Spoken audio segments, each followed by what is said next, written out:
Good afternoon. Hey, welcome in. Happy Tuesday, everyone. Tuesday. Danny and Dusty with you. How's everybody doing? I'm doing good. Yeah. I started my day off with a nice massage. Oh, hey, there you go. Early morning massage. You get a lot of massages. I get at least one a week. Hey, good for you. You're living that bougie life. It's not bougie as much as Bougie, I need to be able to bougie, keep moving. bougie. Yeah. I do a process of massage, chiropractor, and physical therapy all in a row. Oh, look at you. Yeah. Well, with the amount that your body breaks, Yeah. that makes sense. This is dude. like routine maintenance. You know what I am doing? I'm doing acupuncture for the first time. Oh, Yeah. I'm gonna give it the old shot. I did that one time. Look, I'm Don't open. think I'm open to doing it. was not my jam. Yeah, Getting look. jabbed with needles. People say they love it. And Yeah. They feel almost immediate relief. No. But Ralph's just shaking his head violently. I'm out. I don't have a thing against needles. I was do. totally open to it, Mhm. but I just didn't. I didn't get that relief that people were talking about. Topically, we'll talk about him here in a minute. Jeremy Grant was the one who recommended acupuncture and dry needling to me. We were talking about it at the end of the season. He had a little bit of a hip stinger that he was dealing with, and him and I have talked about my many surgeries. And he was like, "Have you ever tried that?" He's like, "You've tried probably everything, right?" And I was like, "No, I actually haven't." And he kind of went into like some holistic stuff that he's done, and that is like, I don't know if it's like a placebo effect or if it really works, but he's like, it works for me. The one that's crazy to me is cupping, where because there's levels to that. Yeah, like they just bruise you. Well, And the dry needling sounds like something that happens in the tents down here in downtown Portland. I mean, yeah, you're not wrong. You're not wrong. You're not wrong, buddy. That is watching the Olympics, it is boy, you go from happy, lovey Olympic coverage to next on KGW, the fentanyl crisis. Yeah. And you're Murder, like, death, whoa! kill. I was like, God, that escalated quickly. Last night, I'm just watching Little Olympics, and then all of a sudden, bam, dude's talking about how much money he spends on fentanyl every week. I was like, from the gold zone to the crime zone. Yikes. Yeah. Whoa. How much do you think NBC is spending on their set? Did you see where their set is? It's right across the street from the Eiffel Tower, isn't it? Yeah, but what it is a restaurant. And so this restaurant is getting rented out in what I would assume would be the busiest time they would ever have, when you have a deck area, outdoor patio that overlooks the park in front of the Eiffel Tower. A little Parisian cafe. Yeah. And Mike Trico did like this little like walk around like, hey, this is where we're doing the Olympic, like all of our coverage from. And it's like, they must be like, what are you paying? Because think of it from a restaurant standpoint. You're going, we got travelers from all over the world. They're going to want to see the Eiffel Tower. We could charge whatever the hell we wanted, and we're going to be booked from years in advance, start to finish. And then NBC comes through and is like, do you think like $1 million more? $2 million? I'm sure they probably did some research on what what kind of sales and gross figures and whatnot they have, and I'm sure they made them a pretty. But then again, nice little offer. Like if you're the French restaurant though, you got to think of this too. I need my signage up still. Yeah, right. Well, they did a looky-loo around the whole restaurant. There we go. Mike Trico did like a tour with a camera of the restaurant, and is like, that got to a few million people there. Yeah. You know, a couple. My dumbass in Oregon was watching it, so I was like, "Hey, if I ever go, no, I'm gonna eat there." I was working at NBC. Or will it have the diners, drive-ins and dives effect, and the place goes out of business in like 2 years? Yeah, Guy Fieri shows up because they can't keep up, basically. But you also have to think, if you're the owner, staff though, because if you're closing that thing down for multiple weeks as NBC is hosting their show, your staff isn't working, so that probably adds a little bit to it. You know, if I'm the owner of that business, I'm saying, you know, hey, we're going to lose money, but we got to take care of our employees who aren't working right now. I'm sure these are all things that are in the preliminary discussions. That's why I'm thinking, for that set, millions. I'm saying minimum $5 million to rent that, and that's my minimum. And which, in terms of this entire Olympiad, project, it's nothing. Drop in the bucket. That's what I was saying. Like working at NBC during the last Olympics and the one before that. Understanding just how much money that they spend on this stuff, because NBC cares about nothing more in sports than the Olympics. That is that is what that network, when it comes to sports, cares about. You can be like, so Sunday Night Football, NFL, no.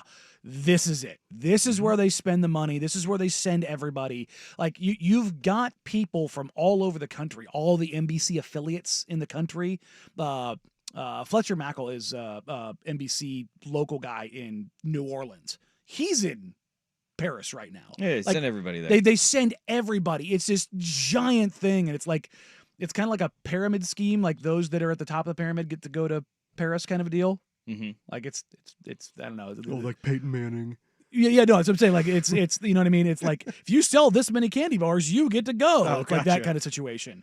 But you know, it's baked in with Peyton, who's out there with his wristband. But they spend so much money. I remember the set in Japan, even the added measures of COVID. Mm-hmm. But the set that they built there, I knew somebody that flew over there and worked on it as a producer, and he was like, "You wouldn't believe." He goes, "We spent more in a week that we would spend in a year here." And I was like, "What?" He goes, "Oh, hundreds of thousands of dollars a day." Yeah. And I was just like, "Oh, so that's where all the money goes." Yeah. Just think of all that cash back from that Capital One rewards card. I mean, they spend so much money. Yeah. And it's almost an like when you say somebody's so rich they couldn't spend their money fast enough. NBC could. Yeah. NBC could. Yeah. It's insane. That's crazy. So yeah, that location, that spot, I bet you $5 million might even be half of what it cost. Yeah, I was gonna say $5 to $10 million just to rent the place out, and then you have to outfit it. Yeah, build your stage, crazy. pay all your. That's crazy. God, what do you even have to do to get something like that built over there? Like, do you have to follow French building laws on top of your own? No, I don't think you have to follow your own. Just whatever country you're in. So sometimes those third world nations a little bit better to get the construction projects. I don't. Oh yeah, those third world nations so. like Paris. No, France. not Paris. No, I'm talking like a Qatar, where they were using literal slaves. Gotcha. People were dying by the thousands. Like, oh, don't worry about those. It's like, yeah, The not great. Olympics are on the up and up. Yeah, All the way no, around. definitely. They're definitely above FIFA, right? They wouldn't. Everything's on the up and up here, huh? Yeah, I'm sure nobody was killed building that bird cage in China. I don't know. I think the IOC and FIFA are pretty much holding hands all the way. I think it's kind of a Finkel and Einhorn situation. Yeah. All right. Well, we got some more Olympics that we talk about. Jade Carey, Oregon State Beaver, gold medalist yet again, huh? How about that? United States women's gymnastics, they did it again. Pretty good work if you can find it. Men got a bronze medal yesterday. Hey, they got That's themselves on a medal. Yeah. They're like, the 16-year drought is over. And then I was like, wait a minute. When you think of it in those terms, it's only 3 Olympics.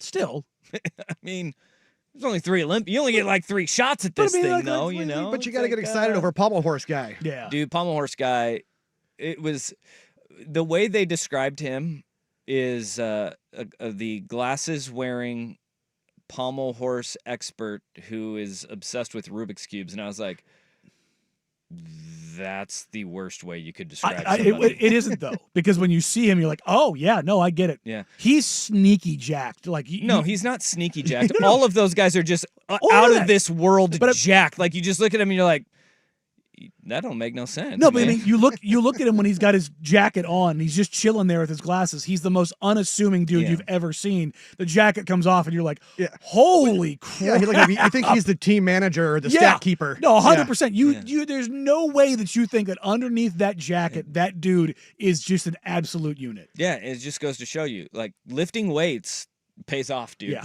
Like, well, those calisthenics dudes, I'm still those not guys buying are, it. Yeah, I mean, they're monsters. Like, it doesn't matter. You can be this jacked human being too.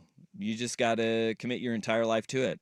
I just feel like all of those parents that are gymnastics parents, look, that's a lot of commitment that you have to go through. It's like 15 for years.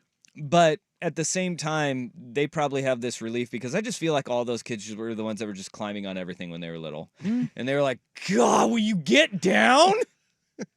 What are you doing up there? They're all the ones that climbed everything. How'd and he get fell there? And Will you got quit back up doing and the did it again. backflips off the mid landing of the stairs, please? Yeah, like the Frederick Richard, the floor routine guy. I was like, this guy's fast. They were talking about him being like a social media star, so I started reading up on him, and it's like there's an article that said that he started doing handstands in his crib when he was 2, and I'm like, well, that's probably your sign that he's going to be out of that crib very quickly. Yeah, You know, like he can do handstands. You gotta put a a ceiling on your crib. flip that. No, you just flip it over. Yeah, there you go. You make it a cage. You just like, you're not getting out tonight. Well, then he starts lifting it up over his head, and you go, "Oh, he's a gymnast and a power lifter." Yeah. See, that's how we need to train our children going forward. Oh man! Instead of doping them like the Chinese and the Russians, we just cage them. Yeah, because China and Russia are the only countries doping their athletes. They're doing it and they're the ones getting caught. Yeah, well, not China. Yeah. Not China. They've got some sort of secret deal with WADA, the World Anti-Doping Association. That's a whole deal now. Yeah, they got caught and just No, nothing to see here. no. Just our entire team. Don't worry about it. Only 12 swimmers. It's only 12. How many did you send? 14. I don't know how many they sent, but it seems like about the right number there. Pay no mind to the fact that it's Okay, oh no, it got so, into the food for everyone. Yeah, they're like burgers. Yeah. I want some of that steroid meat. I mean, yeah. What? All right, it is a busy day though. We've got MLB trade deadline is today, and there's actually a lot of action. Major League Baseball trade deadline is fun. You do because teams It's wheeling and dealing that extra wild card spot, man. Everybody thinks they're in it. we talk about this. The NFL's trade deadline sucks Yes. because there's just so many moving parts. You can't just insert a guy and be like, Super Bowl. Yeah. NBA, every year we're like, we're gonna have buyers and sellers. We never do. Major League Baseball always has buyers and sellers, and there's a ton of action, and it's actually pretty fun right now. And the Mariners, they have even been active. So Kind of. Ish. there was a thought when they traded for Justin Turner. I said to myself, do you think they thought it was Trey Turner? Yeah. It's a Dylan Brooks versus Marshawn Brooks situation in Memphis. That would be a very Jerry DiPoto thing to do. Oh, damn. We got the wrong one. Again. First it was the Seeger brothers, and now it's the wrong Turner. Well, Mariners fans, you have to laugh because if you don't, you're going to cry. Well, they're used to that. Wow. That's harsh. All right, I was down at Ducks Media Day yesterday. We'll have some notes on that. It was a good little day, and there's something that is very different about this Oregon team from years past. We will discuss that. We've got some Blazers news. We have Blazers. It's July 30th. Holy crap. We have some Blazers news today. A lot of college football and NFL training camps going on. Did you guys talk about yesterday? Happy football week. No, I didn't. Happy football I thought week. it was next week for some reason. No, Thursday. Caleb Thursday. Williams and none of the starters for the Bears are going to play, but hey. Well, no. But happy football week. there It's you go. back. You get to go see somebody run into each other. Isn't it always like the week of August 9th? No, it's Hall of Fame game's always a week earlier. And then you get the first Maybe that's what it is. First preseason game is always that week. Is Okay. always the week before, and then everybody Gotcha, else will get yeah. started next week. It's Hall of Fame game Guys. is not a real game.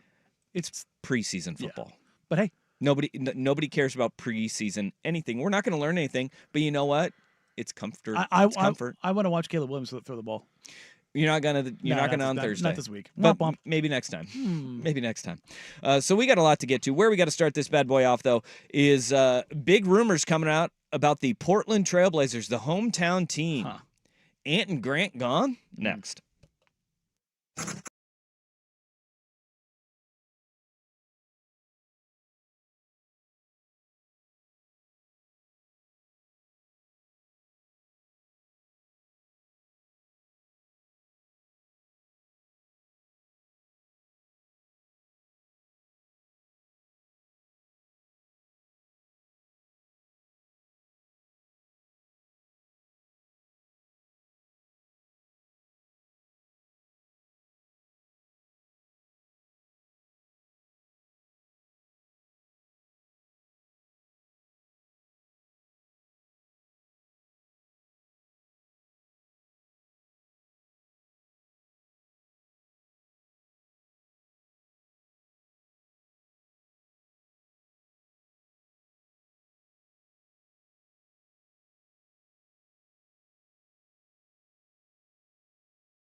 little panic in the streets for a lot of Blazer fans out there today. Bleacher Report push notifications coming through. Twitter feed filling up with Jeremy Grant and Anthony Simons expected to be dealt by the Portland Trailblazers before training camp. That's big news, man. Two best players on the Portland Trailblazers are on the block and expected to be traded prior to the start of training camp. That was a whole thing. And I was a little bit surprised to see Anthony Simons in the trade before training camp news today. But let's dive into that a little bit deeper, because what all of this is coming from, the aggregators went into the depths of YouTube. And this is a great part. Our show on YouTube, youtube.com/1080am The Fan. Let's party. Let's ride. But when you go on YouTube and you start sifting through everything, you find little tidbits like this. Aaron Fentress of the Oregonian went on with Stiles and Watkins on Sacktown Sports down in Sacramento. And this is the clip which got the aggregators going. I would be surprised if Jeremy or Anthony Simons, that one of the two is not moved. I was told that that's definitely the goal, that one of the two would probably be gone before training camp. Both being gone, and that might be different. They obviously have time, like, they can wait to the trade deadline and see if someone else will offer more or what have you. So I think eventually both, like, to me, what they're doing right now, making it clear that Scoot Henderson and Shaden Sharp are the centerpieces of the rebuild. And now, of course, they love Klingon. That means you've got to move Anthony, especially because you've committed to two guards, and Anthony is better than both of them right now, right? So you have to start Anthony, or it's going to look silly. If they don't start Anthony, he's going to probably demand a trade. So he's got to go at some point soon. And then Grant, you can probably wait a little while longer because he's clearly he's your best forward by far. So you can start him and justify that, and it's not a big deal. But as cool of a guy as Grant is, Grant doesn't want to waste his 30s, what years he has left, on a team that's actively tanking again and might even tank again the next year. He wants to go somewhere where he can win. So both of them will be, I predict both of them will be gone by next summer. It just depends on when it happens. Well, that isn't nearly as salacious as the headlines would indicate. But he did say he has been told that the goal is to move both Ant and Grant. I've directly contrary to that have been told that is entirely not the case. Yep. Anthony Simons is not something they are actively shopping. The only way Anthony Simons is going to get moved at this point will be as if he decides he wants to be moved. The team is actively not trying to trade him. As it pertains to Jeremy Grant, he is a guy who is open to a move if it makes sense, and it's the same side for the Trailblazers. There's not a push to move either of them. Could that change where Jeremy decides that, yes, he does want to go? Sure. Could Ant decide, yeah, I want to go? There was a line in there about not starting Anthony Simons. Anthony Simons is going to start on this team. Like, I don't like Anthony Simons is starting on this team. Like that's, you can say that they've made a decision to go with Scoot and Shaden. I don't think they've made that decision yet. Anthony Simons is starting on this team. Chauncey Billups will not start Anthony Simons. Like, no. I'd be willing to wager a significant amount of money that is the case. Hold on, let's just take a step back and look at a starting lineup that would include Anthony Simons, Shaden Sharp, Denny Advia, Jeremy Grant, DeAndre Ayton. Yeah. Right? If you take Anthony Simons out of that, the creation for all of the other guys on the floor is significantly limited. Disappears. And Scoot cannot replicate that. Not yet. He's not at that level yet. Now, if he takes there. this massive leap and he shows in camp that it's going to be close, you can try to somehow squeeze Ant and Scoot on the floor together and push Shaden out, which I don't think is a good idea because I don't think Scoot and Ant play together at all that well. No. We saw it last year, not even just with the limitations, just stylistically. Scoot wants to have the ball in his hands, and when Ant does have the ball in his hands and Scoot is off ball, you're playing 5-on-4 because of how defenses treat him. Unless he comes back with an incredible three-point shot. But even then, it's going to take 4 months, 5 months, 6 months. It might take a whole season for teams to be like, man, we don't care if you shoot. You're taking like 3 threes a game and you're shooting 34%. It's like, go ahead. We're more worried about the guy that shoots 38% from three on 10 or 11 threes a game and loading up to take him away as opposed to you. Like that's the math problem. Yeah, I think that on the surface of what Fentress said down in Sacramento, it is kind of what we all already know, though, is that eventually there will come a time where Jeremy Grant and Anthony Simons will no longer be on the Portland Trailblazers because they will pivot to their youth movement timelines. We know this. We know that they've been shopping Jeremy Grant this offseason with the Lakers conversations that have been very public and how close that came to Jeremy Grant becoming a Laker, right? Like the framework was actually there, and then the Lakers got cold feet. And Rui Hachimura, if he came back as part of that deal, he looked pretty damn good against France. 2 flagrant fouls got run. Oops. Oops. But they're not. There's not like this rush to move either of them, and like in him saying that that I could. There's a franchise goal to have them move before the start of the season, but also say that he thinks they'll both be moved by next summer. It's like there's a strong contrast between the two of those. Yeah, there's about 10 months in between. Yeah, like do I believe that Ant and Jeremy will both be here next summer? No, I don't. Like I've said since they drafted Scoot. You have until this coming summer to figure it out. Yeah. By the end of 2 years with Scoot, you have to know, is Scoot going to be your guy or is Ant going to be your guy at that one spot? And the reason I left it open-ended is because you never know with rookies. You just don't, is Scoot ever going to be as good as Anthony Simons? If the answer is no, then why would you move on from Anthony Simons? Because you're not trying to win? I guess. But, I mean, if that's your argument, it's like, okay. But then we have this conversation that we've had several times before, and we've played the audio. Was it? No, it wasn't Gilbert Arenas. Who was it that we played the audio of them saying veterans are important on the roster because of what development of young guys? Was it Chauncey? It was Chauncey. Who is he? Yeah, it was Rasheed. Chauncey on Rasheed with Rasheed Wallace and Trill. Yeah, that's who it was. Trill so Withers. they were talking about importance of having a veterans on the roster who can bring young guys along. If you trade those two guys, who are then your veterans on? Is it DeAndre Ayton then you're going to be leaning on? No. One of those guys, if not both of those guys, will be on this roster till the trade deadline or throughout the entirety of the season.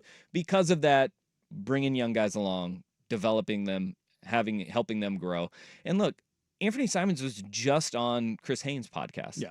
And he was talking about that mentorship that he got from Damian Lillard and what that meant to him in his development as a player. Those are guys you want to keep around. And his name being Ant, and his name being Ant before Ant Edwards. Everybody calm down about that. It's ridiculous. I don't understand. We're getting worked up. Well, I know, but when the more popular guy comes through 5 years later. Yeah, but I mean, it still is like Ant Edwards does carry more weight nationally. Sure. So you get buried down. But it's not like he tried to come and swipe the Ant moniker from Ant Edwards. Which somebody actually accused him of doing earlier. And no. Anthony went full KD. Yeah. It was great. There you go. I was like, oh, good. Maybe we can just call Get a little irritated. Maybe we could call Anthony Simons the Slim Reaper then. There you because go. he didn't want that. He didn't want it, yeah. KD didn't want that. We'll just call Anthony Simons the Slim Reaper. He can make his name off that name. There you go. There's a lot of money to be made. That's a kick-ass name. It is. God, I still can't believe he didn't want that. Or Durant. Now that we know Kevin Durant more, it totally makes sense. Kevin Durant getting spicy on Twitter while he's in Paris for the Olympics for the last 2 days he's a generational tweeter. It's fantastic. It's absolutely fantastic. I love him for it.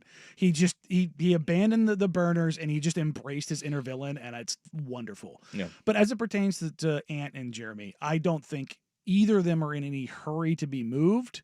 If the price is right, which I still think it's very much sitting at 2 firsts for Jeremy, then if the Lakers meet that, then he'll be in LA. Yeah. Which is totally fine. But there's a month and a half between now and when guys are really going to start coming in for camp. Yeah.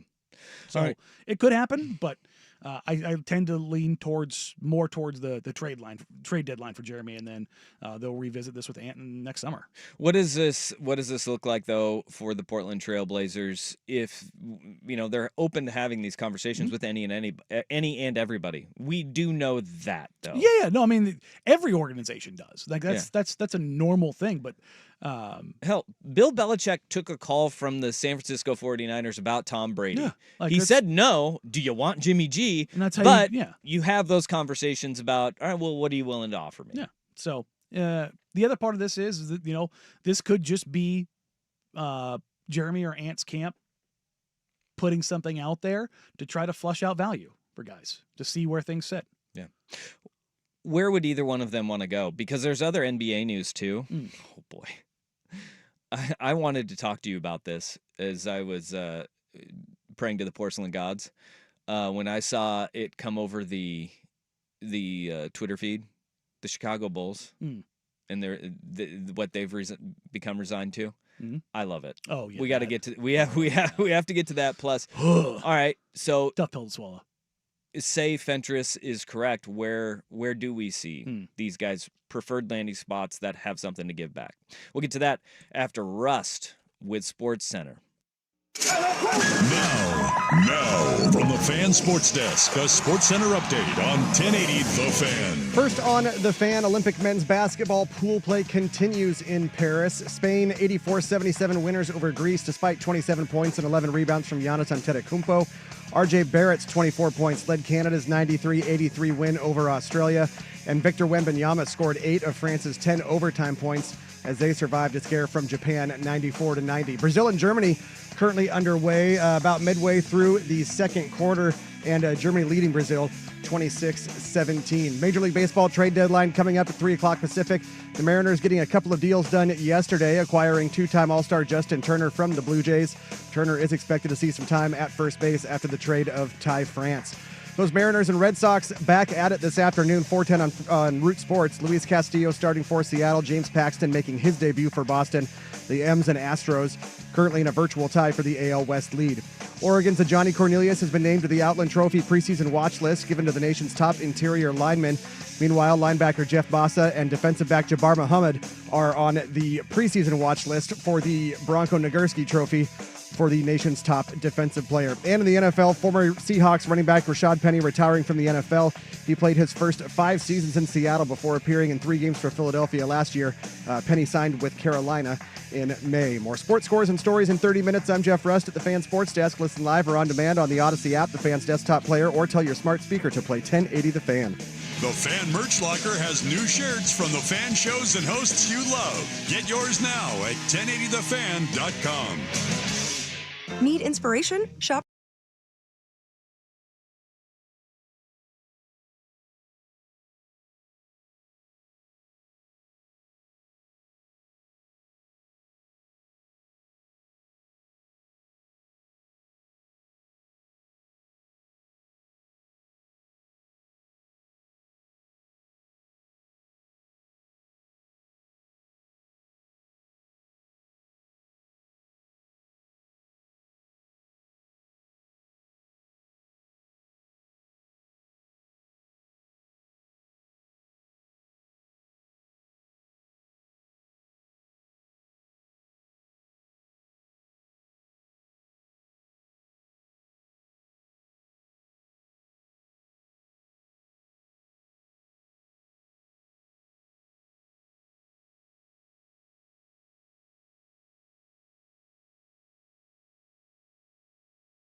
talking Portland Trailblazers and the aggregators picking up a comment from Aaron Fentress of the Oregonian that Anthony Simons and Jeremy Grant could be dealt, both of them potentially by the start of training camp, and we ran through that pretty quickly. That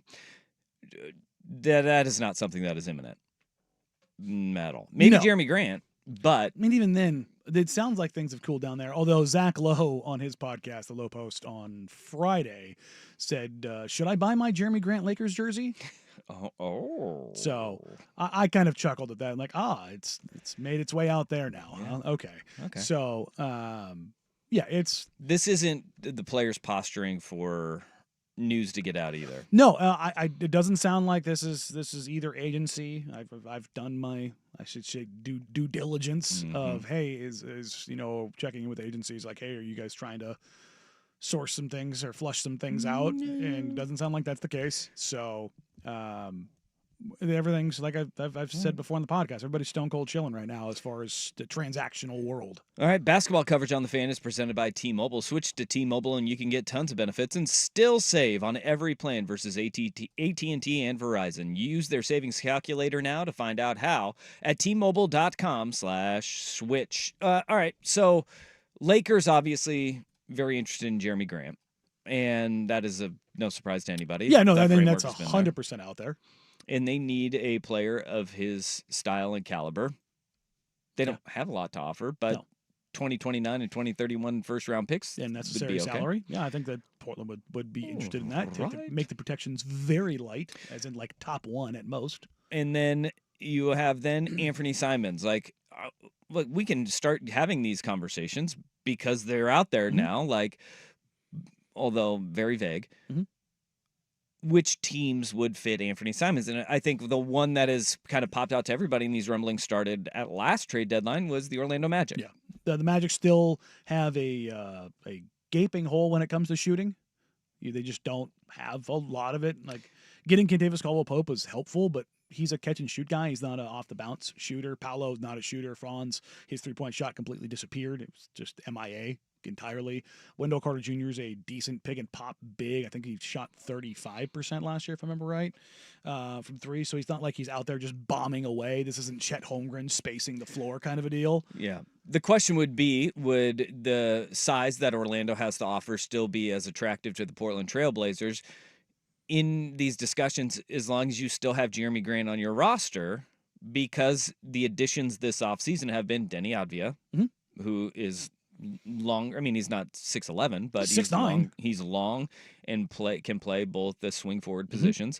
And then Donovan Clingan, 7'2" center, and they've added size down there. Would that deter maybe Portland from trading for another longer player? No, I think that's a bigger, longer, stronger. That's kind of like the MO of the Portland Trailblazers front office. I mean, you draft Shaedon Sharpe, you trade for Denny Avdia, you trade for Toumani Camara, everybody they've tried to get, with the exception of Scoot Henderson, in which I think if you put a gun to their head, they probably would have been like Brandon Miller, like just because he's 6'9". Stylistically, everything they've wanted to do is be bigger, longer, stronger, more athletic, and I don't think that's going to change. And I think that also leads us to the order of operations for the Blazers and how they would go about this would be move Jeremy first, then move Ant second. I think that's probably how they would if they could have it anyway, they would probably like to do it. And that also fixes any concern that you would have of having a log jam. Well, here's the other thing court. is there's going to be a log jam regardless if you think about this. Right now the roster's full. They can't do like a 3-for-1 swap without having to cut guys or trade guys somewhere else or eat money. And it's like they're in, like, if you do, let's just say they do the transaction that's been tossed around, which is Jeremy Grant to the Lakers for Rui, Gabe Vincent, 2 firsts. We're doing 2-for-1. So that means somebody needs to get swapped, or you need to find another home for Gabe Vincent. Like that, and he's $11 million worth of kind of dead money. That'd be hard to trade. Yeah, it's like, hey, does anybody else out there want $11 million of dead money because Gabe Vincent didn't play basketball last year?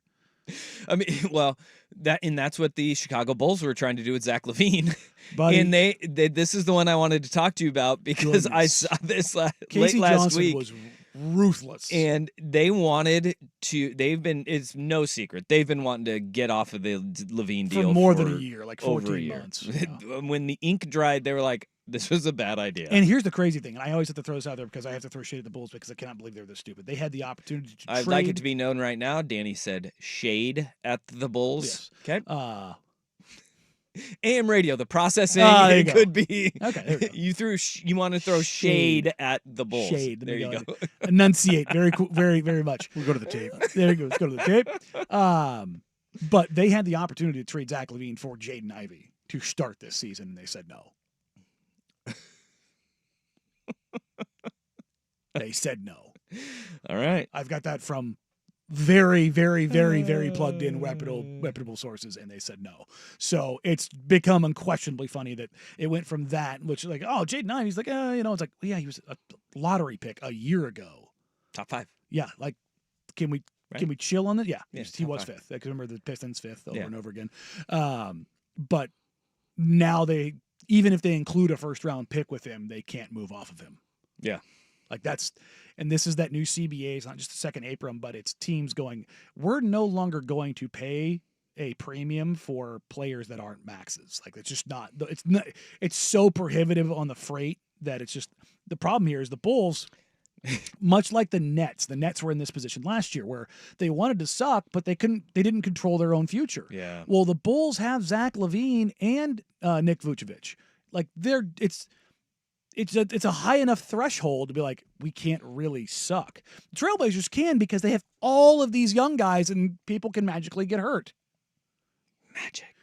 But if the Bulls are trying to rehab Zach LaVine and get his trade stock up, what does he have to do? Play basketball. No, they can still suck. But it's harder to suck in the East because there's so much more suck in the East. In the West, everybody's better than Portland. So it's really not hard. Like they've been picked to finish last in the conference, and they rightfully should right now. So the Bulls are in this weird position where they need to suck, but their owner won't truly let them, but he also won't let them get good. Which is really interesting because he is allowing the White Sox just to suck. Which is weird. Like I don't. Jerry Reinsdorf very much feels like he's trying to let the White Sox get moved to Nashville. Yeah. Weirdly enough, it's like, why would you want to move out of the Chicago market, even though the Cubs dominate it? It's still the Chicago market. Like, is the Nashville market going to be that good to you? Okay, I guess, but go with God. But as far as the Bulls, like, it's just like it's kind of like Nixian for the past 20 years, prior to the past like 2 years, where it kind of feels like James Dolan. It's just you're just rudderless. It doesn't make any sense. There's no real direction. They're not stripping it actually all the way down. They're not going all the way in. It's just, ugh. Yeah. It's just it's a nasty place to be. No man's land. Yeah, no, that is a true hellscape for development one way or the other. Kind of sounds familiar. Portland's been there before. They were never in that, like, the Blazers were the top of the trash heap. Yeah, right, the Bulls are the trash heap.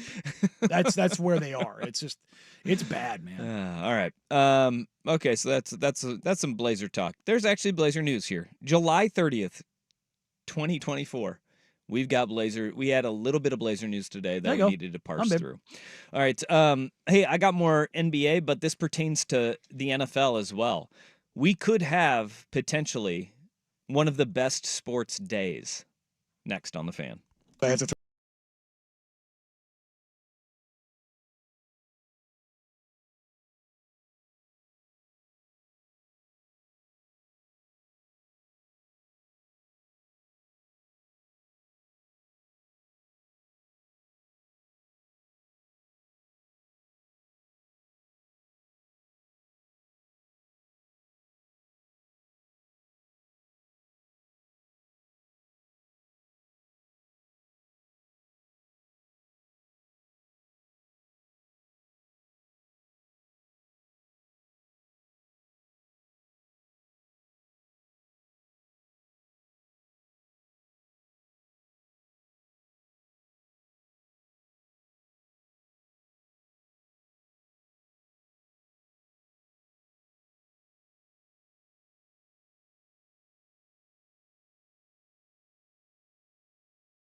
All right, so could this be one of the best sports days?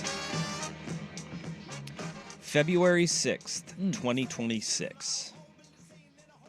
Could be a great sports day for us.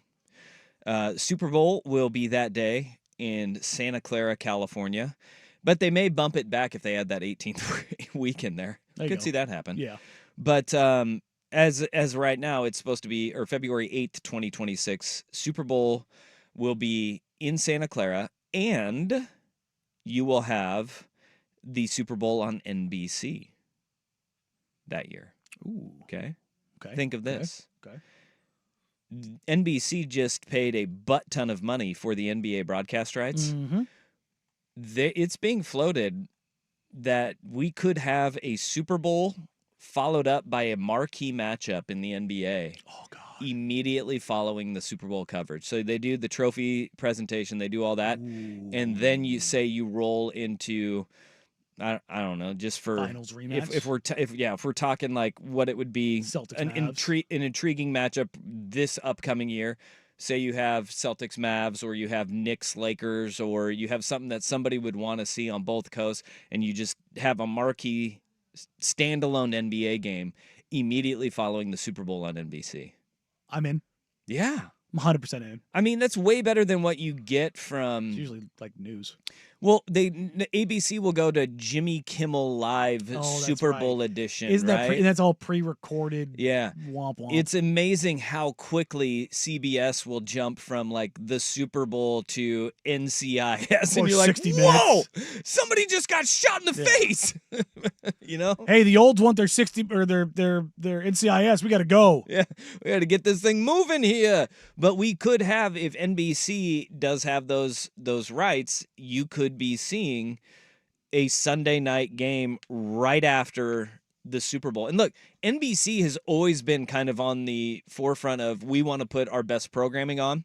Remember, it was one of the first episodes of The Office that I really watched. I wasn't too into it when they had the one where Dwight did the fire safety at the beginning, and it was the Michael got roasted. Stanley has a heart attack, and Michael has like a roast to raise funds. You're talking like the blank. You have no idea what I'm talking about. But that was NBC put that right after the Super Bowl. Like Super Bowl ended, and then you have Dwight Schrute with a blowtorch on a doorknob, trying to heat up the doorknob to warn people. And that was like one of the first Office episodes where like, okay, I've dabbled, but now I'm in. Now you're in on this. Yeah. Like they have done a really good job of, if we've got a show, and even if it's not on the day. Yeah. That we normally air it, right? Because I think The Office was on Thursdays. But they said, we will put whatever we want to push out there and make more popular right after our Super Bowl I mean, game. it makes sense. You're taking the largest audience in the country as a handoff. Yeah. So whatever you want to put there, even if there's a 50% drop-off. Yep. It does not matter that it's going to score a monster rating and people are going to see it. And everybody, it does not. The ratings do carry over into that post coverage. Now because people leave their TVs on, and people will be, going from their Super Bowl party to home or whatever. But that won't matter. Like what NBC wants is the people that are there and sitting at home and watching, or when you get home, they want to have programming on that will be that carryover. And it's not a window that Super Bowl starts at 3. It'll get over at like 7:30. That's when the TNT doubleheader starts. Is at 7:45 on a Thursday night, anyways, right? So you can have like it makes sense too. You're not starting way too late, because I think it was part of the NBC package was that they were going to have a game start 8 p.m. in that one where they'll have a marquee game, and then they'll put one on Peacock. 8 p.m. Pacific start, 11 p.m. Eastern was one of the start times, so that actually fits the window that NBC would be putting games out anyways for. I'd be down for that. I think that would be fun. And look, it's the unofficial like kickoff to the NBA season for a lot of folks anyways, as they say. We start caring about the NBA after football season's over, right around the All-Star break. It fits right in that window of when you can start peeling more people off and say, hey, we had our Christmas game. Now We have NBA. NFL's coming over. Right Come on after in. the Super Bowl. Yeah. Boom. And honestly, as much as the NBA doesn't like it when the NFL, poo-poos on them, this is a little bit of reciprocation where the broadcast partner is going to actually do you a favor. Yeah, because the NFL is making no bones about it. We're coming after Christmas Day. Yes, we're coming after any of the days that you like. Yeah. So I think that would be an interesting move by NBC. I'm here for it. Yeah. I want to see it, and we'd only have to wait. It would be next year's Super Bowl would be one. Would be the first one where NBC could kind of also kick off. Hey, by the way, we're carrying the NBA now, and it's their first year of their rights with the NBA. They host the Super Bowl on their network.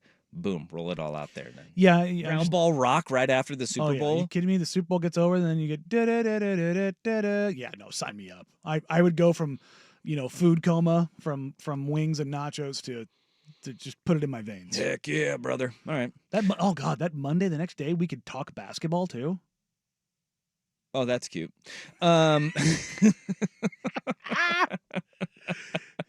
I need to make this about me. Yeah, that's adorable that you got that you think that there. So yeah, that was a little. I thought that was an interesting little nugget that came across the timeline today. Is NBC could be giving us NBA immediately following the Super Bowl after the 2025-2026 NFL season wraps up. All right. Hour number 2, we got. I was down at Ducks Media Day. We'll dive into that. There is something far different that Oregon is talking about this year as opposed to years past. We have some NFL, and it's the Major League Baseball trade deadline today. 3:00. Teams are making moves, and the Seattle Mariners have been very active. They're not resting on their laurels. They have a great pitching staff, and they don't want to waste it. But we start hour number 2 with a little bit of college football next on The Fan. Looking for a career that offers great pay and benefits? Apply for a job at TriMet. We're offering a $2,500 hiring bonus for technicians, maintenance workers, mechanics, and more. Apply today at trimet.org/careers. Hey, it's Isaac Ropp. Hiking, biking, swimming.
Hour number 2, Danny and Dusty with you on this Tuesday.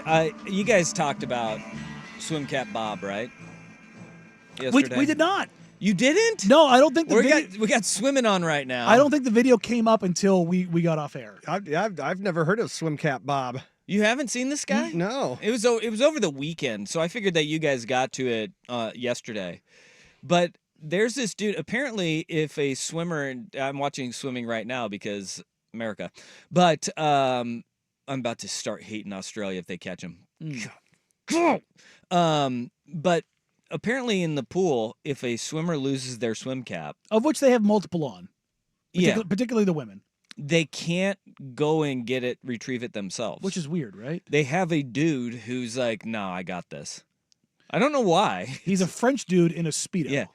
It is. He's wearing the French very Speedo. European cut swimsuit here. Yeah. I mean, and it looks like they just went to anybody in the stands, like just anybody, and they were like, "Hey, you want to come? We got any volunteers? You want to come jump in the pool and get this?" They're like, "Yeah, sorry, we don't have adult swim trunks. Yeah. You wear these children's swim trunks." And he's getting catcalled as he's going to go get the dude. swim It was cap. phenomenal. This guy comes waltzing out there. I would say it was a strut. It was a strut in between a strut and a waddle. Yeah, and it just looked like, okay, There was some hip thrusting being done. This is what we've all been asking for. If you just put a random normal person into the Olympics and be like, all right, let's compare. I thought that's what we were going to get. And this dude just jumps into the pool, goes and swims down, grabs the swim cap. Did he cannonball that son of a gun? No. That's a bummer. No, he didn't. No, it was kind of a flat belly dive. Yeah. Like he tried to dive, but it kind of... Yeah. Wow. Yeah. With the swim trunks, it was kind of that way. But he just jumps down. Everybody goes wild. The crowd goes wild. And apparently gets paid for that. Like, I think that everybody says being a lifeguard at the Olympics is the best gig. I say nay. Being swim cap Bob guy, that is the best gig. Because you're at the Olympics, you're inside the ropes, and I don't know. I've never seen an Olympics where they've had to roll this guy out to go and get the hat, but he did a damn good job, and he's got a dad bod. You know what they really need out there is like in some of the college football games or whatever where they have that dog run out to retrieve the tee after kickoff. They need to have a good boy sitting on the side of the pool ready to jump in there to go get that swim cap. Who's a good boy? A French poodle, perhaps? Yeah. No, I said bulldog? a good boy. Yeah. Oh, poodles are good boys. Yeah. That guy was Poodles are good dogs, even if they shave them stupidly. That's a legend move, though. Right? You know? Speaking of animals, my wife and I were watching the Olympics this weekend. This is a total squirrel moment. But there I was was going to say, we weren't really talking no, about no, animals. we were there, dogs. Good boys. They set up like the equestrian track, and number one, I always thought like when they do the prancing with the horses, it was called dressage. It's called dressage. Dressage. Yeah. And boy, do they love saying dressage. Yeah, dude. I mean, when you get rich enough, you call it dressage. Okay.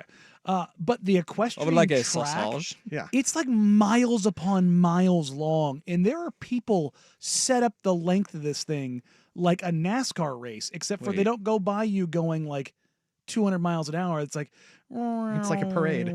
It's like they're not even like really with like a horse. yeah, and they're not like pushing the horse that hard because it's it's a kind of an endurance thing. Well, yeah. Well, it's like dancing with a horse, isn't it? Well, no, this is the one where they jump over stuff. Oh, okay. Not the dressage. I'm talking about like the equestrian I got you. track. It's like miles long. I like, was still stuck where on they, the yeah, dressage. no. We went from one event to the other, and I'm just sitting there like there are people set up along this course like a golf tournament. Yeah. And I'm like, yeah, well, yeah, you get to see people like swing the clubs, and like you're waiting for the horse at the turn to going like 18 miles an hour, just for a brief glimpse of it as it goes. I'm like, Yeah. I don't understand this. I don't know. Sounds like you got a good grasp of it. I think you got it. I think you nailed it. Like people were like sitting there filming as the horse went by, like it was like, Yeah. like Well, that makes more Okay. sense than sitting and filming as a NASCAR. yeah, car, that's always funny because you trucks can't past catch you it. at 200 miles an hour. Well, hold on. We know what that's all about. It's about you're sitting on your cooler, too, and you're like, And when it goes by, the force that comes with it. in is which pretty this, Or is it rad. like Molly Shannon sitting up in the suite? Yeah. Yeah. I love when those cars go by. That's a Talladega Nights reference for anybody that does not know. It's not actual actress Molly Shannon who sits there. Maybe don't want to rule that one out. Well, it was But really her. It was really her. Indeed. No, I think that it does make sense though, because the NASCAR, not NASCAR fan I equivalent. like NASCAR. NASCAR. See, and when See, you become you're rich enough, Yeah. it Dusty becomes just got rich right then. NASCAR. Let's go to the NASCAR race. Bobby Labonte, Roberto Labonte, Well, you can't fancy say Dick Trickle though, can you? Dick Trickle. Yeah. No, you can't. No, you can't. It's like Joe Dirt. It's Dierte. Don't try to church it up, Dirt. Church it up. But I think the equivalent to that is, maybe you're just sipping on some bubbly, and we don't know the intricacies of equestrian jumping. But I bet those people know what they're watching and what you're looking for, right? That's why they go to those places on the mile-long track or whatever it is because they know what they're looking for. I have no idea. I just sit there when I'm watching like dressage. I'm watching these horses. Do you see the rave horse? There's a horse that does. No. Yeah. I've seen the Mongolian rave horses. No, they do there's a fun an sentence. American gal. She does to like house music. Has her horse do. It's not like classical music. Oh, okay. She does the house music. This is like the Rave Raptor. It's pretty. What? Have you not seen the Rave Raptor? No, this is a real live horse. Oh no, this is a real raptor. All right, you guys, are we just doing Mad Libs now? Yeah. No, there's the rail riding Rave Raptor. I don't know what you're talking about. So like the guardrail at the raves. There's I don't know. giant. I'm not familiar with rave culture. There's No, a like guardrail. When you're at the concert. There's a big guardrail okay, to keep you off the stage from the DJ. Oh, sure. Well, as the beat's getting ready to drop, somebody is literally wearing that giant Jurassic Park, like thousands of dollars raptor costume. Yeah. And it's waiting for the beat drop, and it turns into a full on. The amount of drugs. Now this is a real horse doing things. The amount of drugs and sweat that must be going on inside that raptor costume. Yeah. Have to be. It's a lot. Just so over the top. It's a lot. Right? Yeah. Could you imagine being the person sweating on drugs, seeing the Rave Raptor on the rail? Oh man, y'all ready for this? But I have no idea what I'm watching until the end of those sports. Oh, those are the ones that I love. I do too, because that's when I just become so patriotic. I want to see the horse out there. When they do the dressage, they like borderline xenophobic. They tie its mane in like little knots, like they braid it, kind of a Yeah. deal. I want them to like tie like rave beads into it. Maybe they do. I don't know. Just go full like bright pink and blue neon. It's pretty cool. Just go custom make a giant horse passy. Instead of a bridle, you're sitting there. It's got a. Well, I mean, they've turned football mouthpieces into looking like pacifiers. Yeah. So I think we could do it with I think you could do it with a horse. Shove some glow sticks in those stirrups. I'm glad you went stirrups. Didn't know where you were putting those. Somewhere else in the saddle. If you think this is off the rails, you should have heard the 8 different things, the lines that I said on Friday when you were gone. I bet it was aggressive. Can I interest you in a man who tore the head off a seagull barehanded? And how he maybe wasn't wrong in doing so? Okay, yes, no French fry is worth that. It stole his French fries? His daughter's French fries. Well, see? No. And they said decapitate in quotes, No. so like they didn't just say decapitate. So it's like more traumatic: having your French fries stolen by a seagull, or having your dad rip the head off of that seagull in front of you. See, you get it. I We needed you for this conversation. I feel like. But did he actually rip the head cleanly off, or did he just break its neck? All right, I'm not getting into this with you. What? You will not be changed in your stance. I know this. He dug his heels in deep on this one. Yeah. In a stunner to nobody. Yeah. I feel like you need to be around children a little bit longer, and then you'll be like, okay. No, that's not the right path here. I feel like when you have children, there's enough ammo Dexter for child his services. Kid had to kill too. Child services will be like, sir, I've listened to your show. Just saying. You know? All right. Well, we went somewhere there, and it was Olympics derailing us yet again. I can't stop watching. I can't wait for track and field. That's what I'm looking forward to. I love watching. When does track that and start field. tomorrow? No, I think it starts maybe even later in Is the it later? week. Yeah, Oh. yeah. I They don't. make you wait for the good stuff. They do. They get you. They get me every time. They came out the gate hard with soccer though, Mm-hmm. and then you get swimming. I'm in And gymnastics. Hey, USA won another USA, golden one. USA, USA. The men got a bronze, which I don't know. I mean, this is America. Todd Graham once said it. We're celebrating bronze medals though, which is pretty cool. Team medals are awesome. But I mean, I don't think there's anything wrong with being the third best in the world. no. I mean, I think though we are so skewed on like our American dominance. have you dream seen team. the actual history, the count of gold medals in Summer and Winter Olympics for the U.S. as opposed to literally every other nation? No. The U.S. coming into this Olympics had 2,900 plus combined gold medals in the history of the Olympics across winter and summer. The next closest was the USSR at like 1,300. Oh. Like it's not even. This is golds. This isn't even total medals. This is golds. That's aggressive, dude. Yeah, it was such an like when you see it laid out, you're like, holy crap. Yeah, that is. It's not even close. Wednesday, men's and women's 20K race walk starts the track and field events. Boy, they're really How easing do us they into regulate that?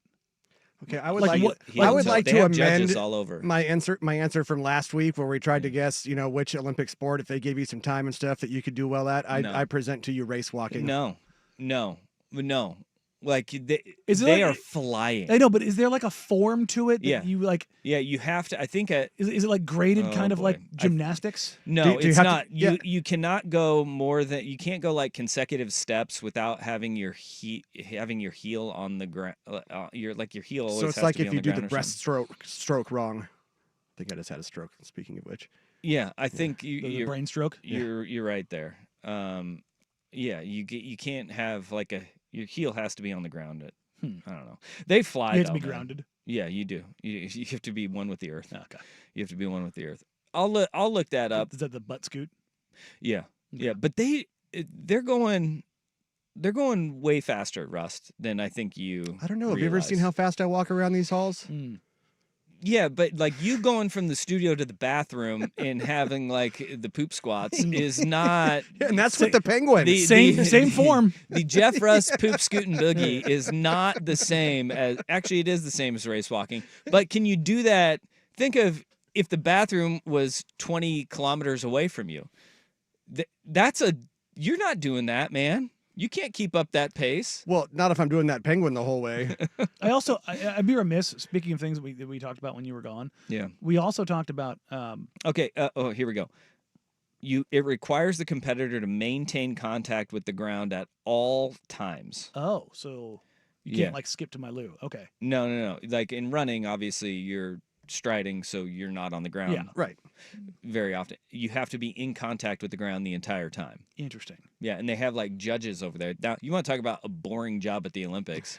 20 kilometers of watching. Just that. watching. Oh no, both feet were off the ground, bro. You're out. Which that I would tell you, suck. again, this physique here, not hard to keep at least one Keep foot it on the grounded. ground. Low center of gravity. Yeah. Yeah, I'm low not center of catching much gravity. air. Yeah. I wonder what it takes though. Like, are you like, I'm like a really good distance runner. I need to pivot to race walking. Like, at what point do you say, Yeah. I'm committing to the race walk and you give up the dream of running to be the race walker? I mean, yeah, because I guess so you're doing it because you're not that great of a marathoner? Yeah. Yeah. I think that's where you're at right there. Yeah. Okay. Figure out what you are good at then.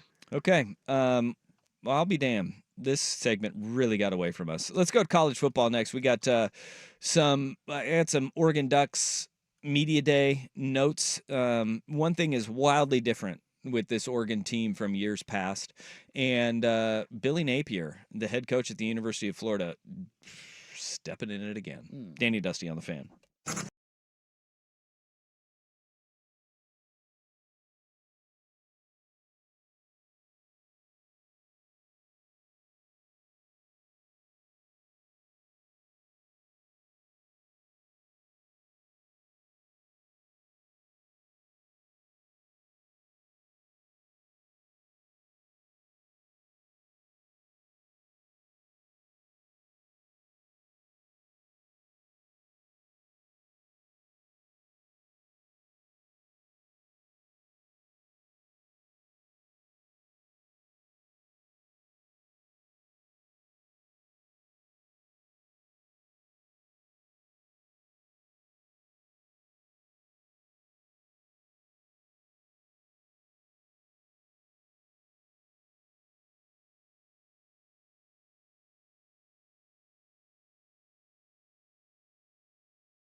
All right, the world record for the race walk mile rest is 5 minutes and 30 seconds for 1 mile. 5:30. Okay. What do you think you could do right now? 5:32. I love the confidence that you have right there. Near record breaking. Look, I didn't say I was going to go break any records in anything. No, I'm just but saying, I, do could, you think I you feel like could I get- could compete. Do you think you could get under 9? Yeah. You could get under a 9-minute mile race walking. Well, and how long? What are the race lengths in the race walk? Well, I'm just saying for a mile. I'm yeah. not going 20K, or I think the other one is I like think I could do 50K. that. You think you could do it? Yeah. Okay. 9 minutes for 1 mile. You think you could? Yeah. Under 9. Under 9. Yeah, I think Under I could do 9. that. All right. We should try it. Get me on some level ground. I don't want any hills. Dude, we'll get you to a track. Yeah. I'll find a track for you to race walk on. We could do this. There's one. We could probably go hop on at Rock Creek right over there. You want to do the Rock Creek Trail? Knock this son of a gun out. You want to do the Rock Creek Trail? I'm talking about even the track on the school grounds. You just want to go. They got the track on the school grounds. I want to see this happen. I want to see it too. I think I need to see this happen. I will come out there. We could go to Westview and you could right do, across the street. You could do. I guess their track's probably a little bigger. I will come out there and we know 4 laps is a mile. Yes. And Yeah. I don't want you doing like we think it's like 8 laps. No. Westview, we know what we'll do. I'm sure they've got a golf cart there. I'm sure they don't. No. We'll trail in the golf cart and film. Yeah, We'll do a little. we could do this. Do a little race trail like they have Yeah. at the Olympics with they have Like with the steady cam. Yeah. You know, Yeah. in the this is what we'll do too. We'll take 15 seconds off of your time if we give you a hot dog for every lap, and you could eat a hot dog while you're race walking, and if for every hot dog you complete. Okay, so now you're just trying to make me throw up too. Yes. If the mile wasn't going to do it, for the yeah, people. this would do it too. Now, do I have to stop and suck down the hot dog first, No, or no, can I you- keep eating? You can walk and eat. Okay. You can walk and eat. What do you? How do you feel now? Do you think you? Boy, and it's how many laps? 4. 4? Yeah. I could probably swing that. All right. Okay. How long do I have to hold on afterwards without throwing up? I won't put any. Okay. I'm not going to put that. So we're not outlawing the reversal of fortune. No. Okay. No. I mean, I'm expecting that to happen. Yeah. But I think I'm in on this. We'll get you some short shorts. We'll get you a tank. Like you need to get me short shorts. All right. Wow. Billy Napier's the head coach at Florida for now. Professional transition. Yep, that was. What do you think his race walk speed is? Race walk right out of Florida. I bet he can do it. Probably got to be difficult to race walk out of the swamp. Yeah. Right? Yeah. Billy Napier said today, I'm a firm believer that better people are better football players. We'll prove that this fall. I'm a firm believer that actually it's the opposite. Lawrence Taylor was a scumbag. He's the best defensive player in the history of the game. Well, there's that. Right now, Florida is 11-14 Tom Brady. under Terrible Billy human. Napier. Tom Brady is not a horrible human being. What are you talking about? Left his wife for foot and kids for football. They left him. Difference. It's why Peyton could never be truly the greatest. Yeah. He's just such a nice guy. Yeah, well, he's got the Olympics now. Tom doesn't have that. See? Billy Napier, though, he's on the hot seat this year because expectations at Florida are obviously sky high. And he was a phenomenal football coach at Louisiana, where he took the Raging Cajuns to a 40-12 record in 4 seasons there, including back-to-back seasons where he went 10-1, 12-1 in his final 2 years there. That earned him the job at Florida. And this is the thing about coaching football. All these guys know the X's and O's wise, right? But it is culture. It is not having too many cooks in your kitchen. It is finding that direction and leading them and being a leader no matter where you're at. And that's the far easier said than done. How many guys have we seen that jump from one place to the next and the magic isn't there anymore? Whether it's Rich Rodriguez and what he was able to do at West Virginia. He goes to Michigan and it was not the same. It's a different style, different play, different culture, different environment. Everything about it. Different expectations as well. Who you're recruiting against, the level of talent that you have to then transfer and translate to Did winning Rich have football. Pat White? Yes, he did. Okay, And so- Noel Devine. Yeah, which again at West Virginia is a little bit different than, I mean, Pat White may be the better quarterback than any college quarterback Michigan's had in 20 years. J.J. McCarthy was top 10 pick, bro. Yeah, I mean picks versus actual production and talent. Best quarterback in Michigan history, according to Jim Harbaugh. Illustrious as it is. Thomas Edward Brady, Elvis Gerback, Jim Harbaugh himself. Harbaugh's probably the best quarterback they've ever had in college. In college? In college, Yeah, yeah. Brady was, Chad Henne. So, I mean, it's probably his Harbaugh, right? I would say so. Yeah, Harbaugh was Yeah. really damn good. But if you go to college in college success, they've had a lot of really successful. Really good ones. But I mean, college just like quarterbacks, yeah. in that vein, yeah, things are just so He was different. a winner and he translated to the NFL too. Yeah. The difference between having a Pat White at West Virginia, versus what it takes to be that successful in the Big Ten is just astronomically different. And with Napier, I mean, it's just he's lesser Lincoln Riley in the sense of like, you're at Florida. This thing does itself. You just have to not screw it up. Yeah. As long as you get everything in line. The problem is, this has been the problem at USC and A&M to an extent, and Texas really until Sark kind of helped iron some things out there, is you've got these big giant machines. All you need to do is make sure that the gears are in the right places so everything runs together.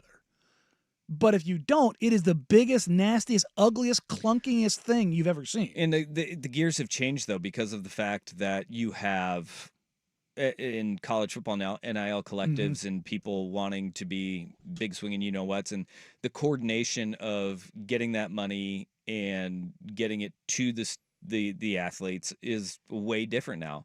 And Napier has struck out in several instances. You have the Jaden Rashada debacle that has not helped him, along with the fact that you look at their rivalry games and they haven't been good in those either under Billy Napier, especially when you sit there and you say, and there is a great element to what Billy Napier said of good people, better people win football games.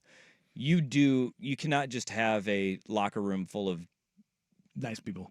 Well, you can't have them full of nice people, but you can't have them full of guys just getting in trouble all the time and don't care and aren't pulling in the same direction. Yeah. There is a balance, and I think that's the hardest thing when you're coaching at a big university. Is the right amount of spice that you have in that room. You do. Like, you truly do have to have some guys that... Look, for every one Antonio Brown that you have on a team, you have to remove 4 knuckleheads. Well, Florida is a great example of this. Yes. 2008, where for one every the number murderer arrests, you have to have a Tim Tebow and a Chris Leak in that locker room, right? Like you have for to every Aaron Hernandez, every murderer and you have Pouncey brother, like you've got to have guys that the squeakiest image in the history of college football. Calm the waters around it, right? You can't win with nothing but choir boys. You can't win with nothing but, guys that are getting in trouble all the time. But I think when you have a coach like Billy Napier, who everybody knows where the hot seat lies with him, and that they want results and they want them right now at the University of Florida, a lot of people are upset at Florida because he's sitting there and he's saying that, and they've been beat by 23 points and 22 points by their bitter rival in Georgia in the world's largest outdoor cocktail party, which I know they don't want to call it that. That's still what it is. That's a great name for a rivalry.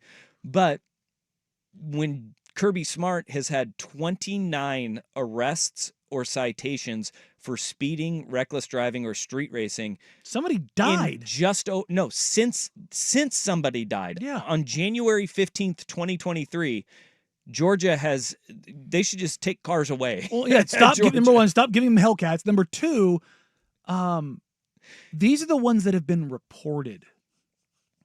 Yeah. Do you think that literally all of them have been reported in Georgia?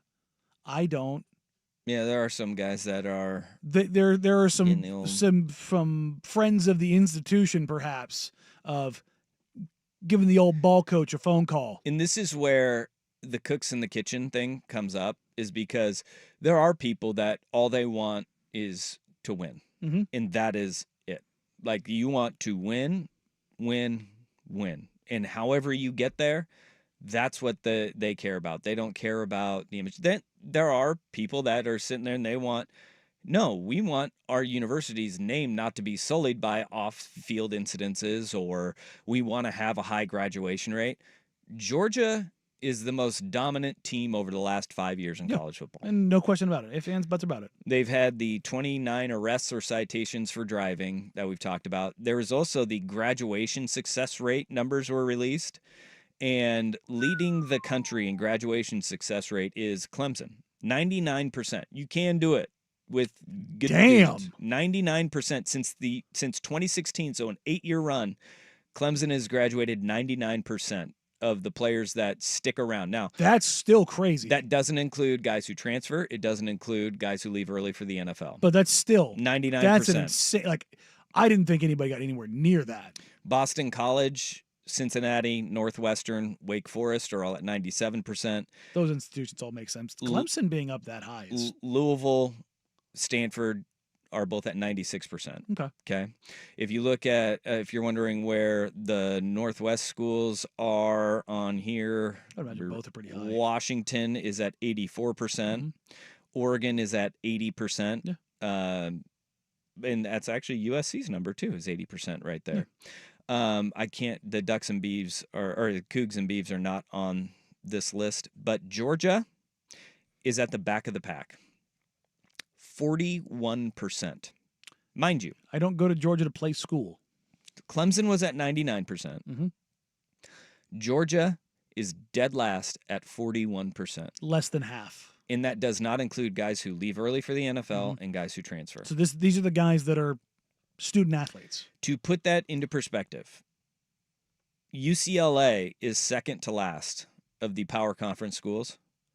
They are at 64%. 64%. And do you think, and like this is where winning will cure all for Billy Napier at Florida. If they do go out and they win football games, they are a 9 or 10 win team this year. That will ease any of these conversations that they're having about Billy Napier. People don't care about the graduation rate, and people will not care. I mean, somebody died at Georgia, and that is where people are sitting there going, Kirby, you need to figure this out. Yeah. Maybe put your arms around this a little bit better, bud. Because since that happened, 29 arrests for driving. That's an insane number. Or citations, not still, everybody's been arrested. That's an insane number. Yeah, that have been made public, and your graduation rate is that low. Your job as a football coach is to win football games. And if you do that, a lot of the reputation stuff gets pushed aside. And hey, I don't think that that's right. I think everybody would love a world where your football team wins a bunch of games and all of your student athletes make you very proud of what they do on and off the field. But nobody's talking about Kirby Smart in this regard right now because what he was brought to Georgia to do. Just win, baby. Just win the SEC and beat Florida, beat Bama, win those games, and for them beat Tennessee too. Georgia. That one always matters. That's important for them. It does matter, regardless of who dies. But Billy Napier, I was surprised at how many Florida fans were pushing back on Billy Napier, saying better people win football games too. And they're like, we don't care, just win. Like, we'll go back to Aaron Hernandez. It's fine, just win games. God, and like, do those fans, and they don't care. They don't care. But do they realize that there was a documentary made about them and how they just got to do whatever the hell they wanted? And they won football games. Nobody cared about it then, though. Live in the moment. Live in the moment right now, I guess. Coming up on our Worst Day on the Web, a judge has ruled yet again in a food case. But first, here's the Big Kahuna Sports Center update. I hear they got some tasty burgers. Now, from the Fan Sports Desk, a Sports Center update on 1080 The Fan. This update brought to you by Vulcan Design and Construction. Check out their award-winning outdoor living designs or schedule your free design consultation at vulcandc.com. First on The Fan, Olympic men's basketball pool play continues in Paris. Earlier this morning, Spain 84-77 winners over Greece despite 27 points and 11 rebounds from Giannis Antetokounmpo. RJ Barrett with 24 points. That led Canada's 93-83 win over Australia. And Victor Wembanyama scored 8 of France's 10 overtime points as they survived a scare from Japan 94-90. Brazil and Germany are currently underway. It looks like they're in a review of some sort. Fourth quarter, Germany leading Brazil 70-56. Major League Baseball trade deadline coming up at 3 o'clock Pacific. After trading for two-time All-Star Justin Turner yesterday, the Mariners with another deal today, acquiring right-handed pitcher JT Chargois from the Marlins, for right-handed pitcher Will Schomburg. Those same Mariners and Red Sox back at it this afternoon. 4:10 first pitch on Root Sports. Luis Castillo starting for Seattle. James Paxton making his debut for Boston. Mariners and Astros in a virtual tie for the American League West lead. And Oregon's Johnny Cornelius has been named to the Outland Trophy preseason watch list given to the nation's top interior linemen. Plus, linebacker Jeff Bassa and defensive back Jabbar Muhammad are on the preseason watch list for the Bronco Nagurski Trophy for the top defensive player. More sports scores and stories in 30 minutes. I'm Jeff Rust at the Fan Sports Desk. Listen live or on demand on the Odyssey app, the Fan's desktop player, or tell your smart speaker to play 1080 The Fan. Got a smart speaker? It's the Fan in your office and every room of your home. Tell your smart speaker to play 1080 The Fan.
With Danny and Dusty on Odyssey and 1080 The Fan. That sucks.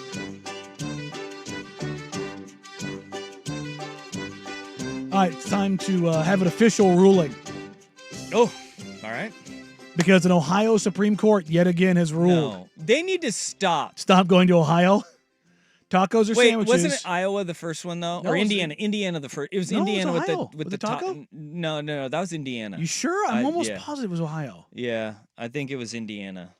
Hmm. We need to stop going to the Midwest on our non-traditional. Like, if you want to go to the Midwest, and you want to tell me about brats or food with like potatoes or corn, I'll listen.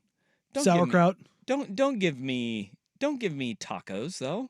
Don't do this. You're right. It was Indiana. It was Indiana. Yeah, Indiana. I remember because my cousin lives in Indiana, and I was like, "Are we doing this? Is this where?" You sent it to him. They're like, whoa, what's going on here? Yeah, we can't have this. This aggression will not stand. All right. Well, Ohio's in the mix now. Ohio's in the mix. They Just say trying to be relevant, huh? boneless chicken wings can in fact have bones in them. All right.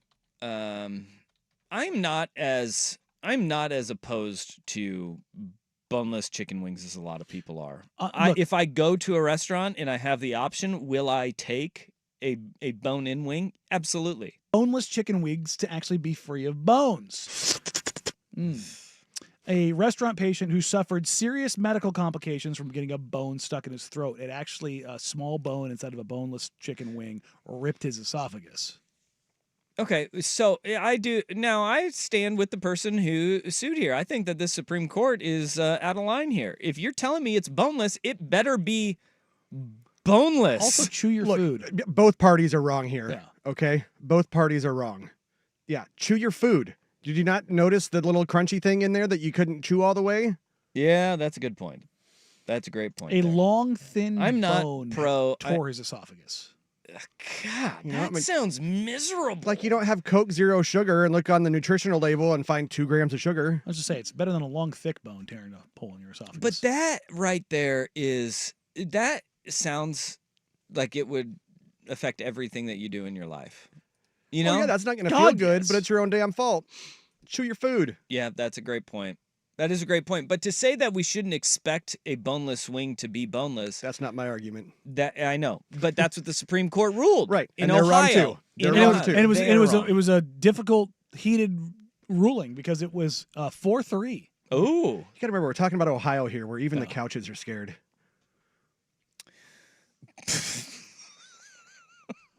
Political satire from Jeff Rust. Wow. We're not here for that, Jeff. In the 4-3 ruling, the Supreme Court said Thursday that boneless wings refers to a cooking style, and that Berkheimer, the one who suffered the injuries here, should have been on guard against bones, since it's common knowledge that chickens have bones. Now, that is a pretty good defense there. Chickens do have bones, but you are also telling me it is. I could be led to believe otherwise. boneless. Have you seen the Mercedes-Benz commercial?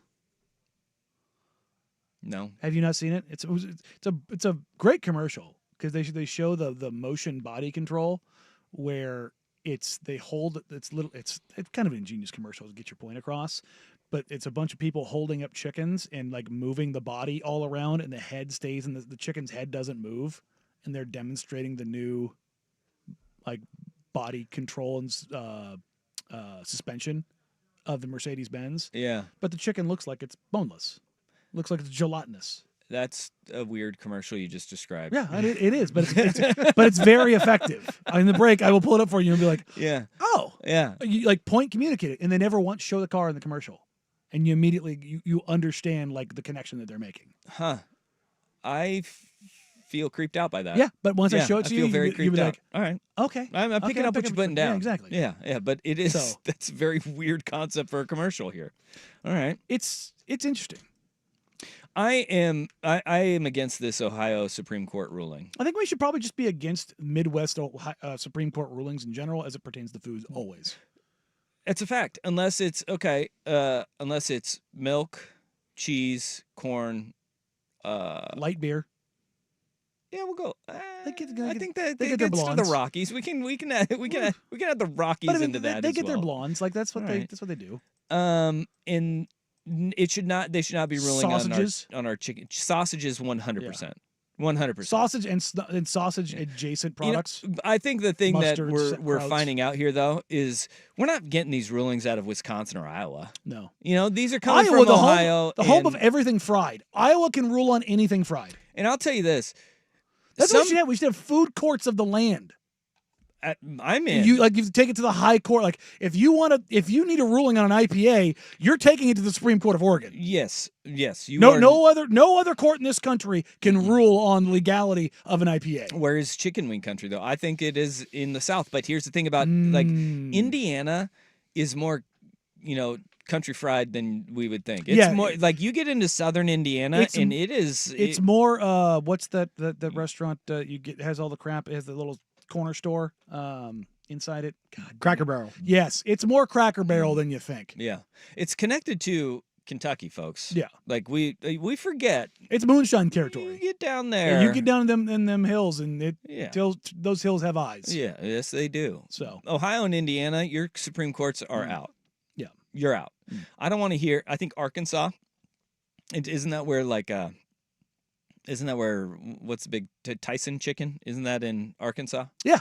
We can go Arkansas. We need Arkansas Supreme Court to rule on the nuggies. They can do pigs and chicken in Arkansas. That's what pig suey. Look, corn, Nebraska, all you baby. Yeah, that's right. Iowa might fight on that. But Iowa, they border, so we'll give Iowa and we'll give you got to hear that in Omaha. You got to go from one. Yes, you got to hear that case in Omaha. Your first case is heard in Iowa, but the Supreme case is heard in Omaha. They can walk right over that sky bridge that I see every College World Series. That they're like, "Hey, did you know?" It's like, "Yeah, I know. I watch." It's also it's crazy. The fog hits that place like you would not believe, and it is like a terror movie when that fog hits there. Like you can't see a foot in front of your face.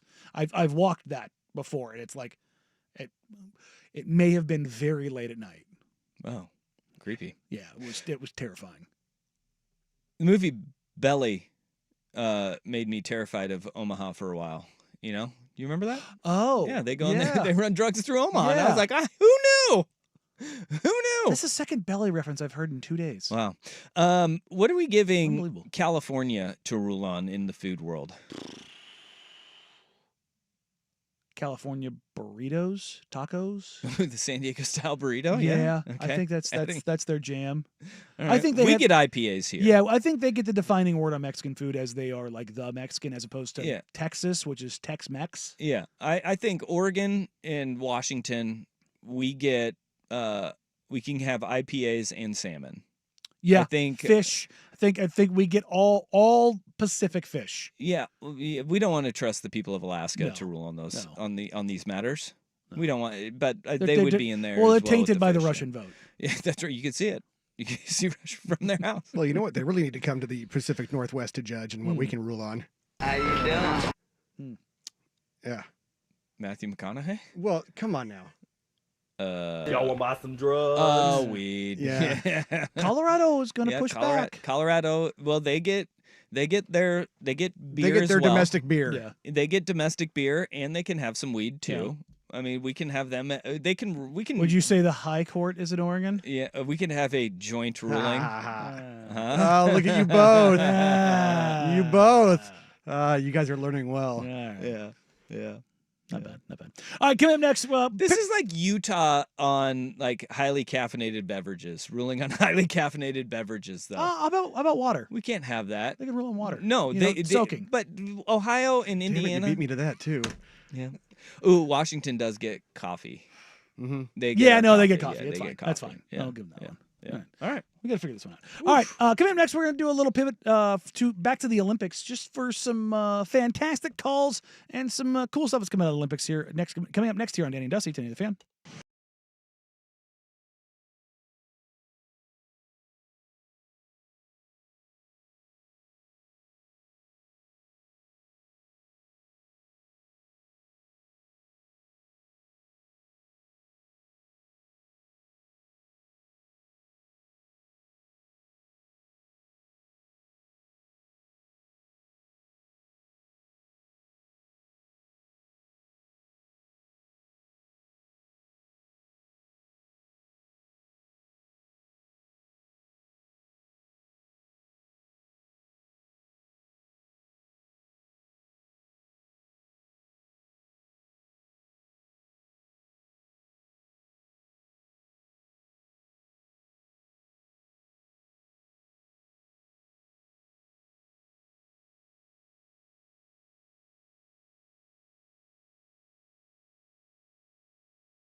One of the great things about the Olympics is the electric moments. Is the America.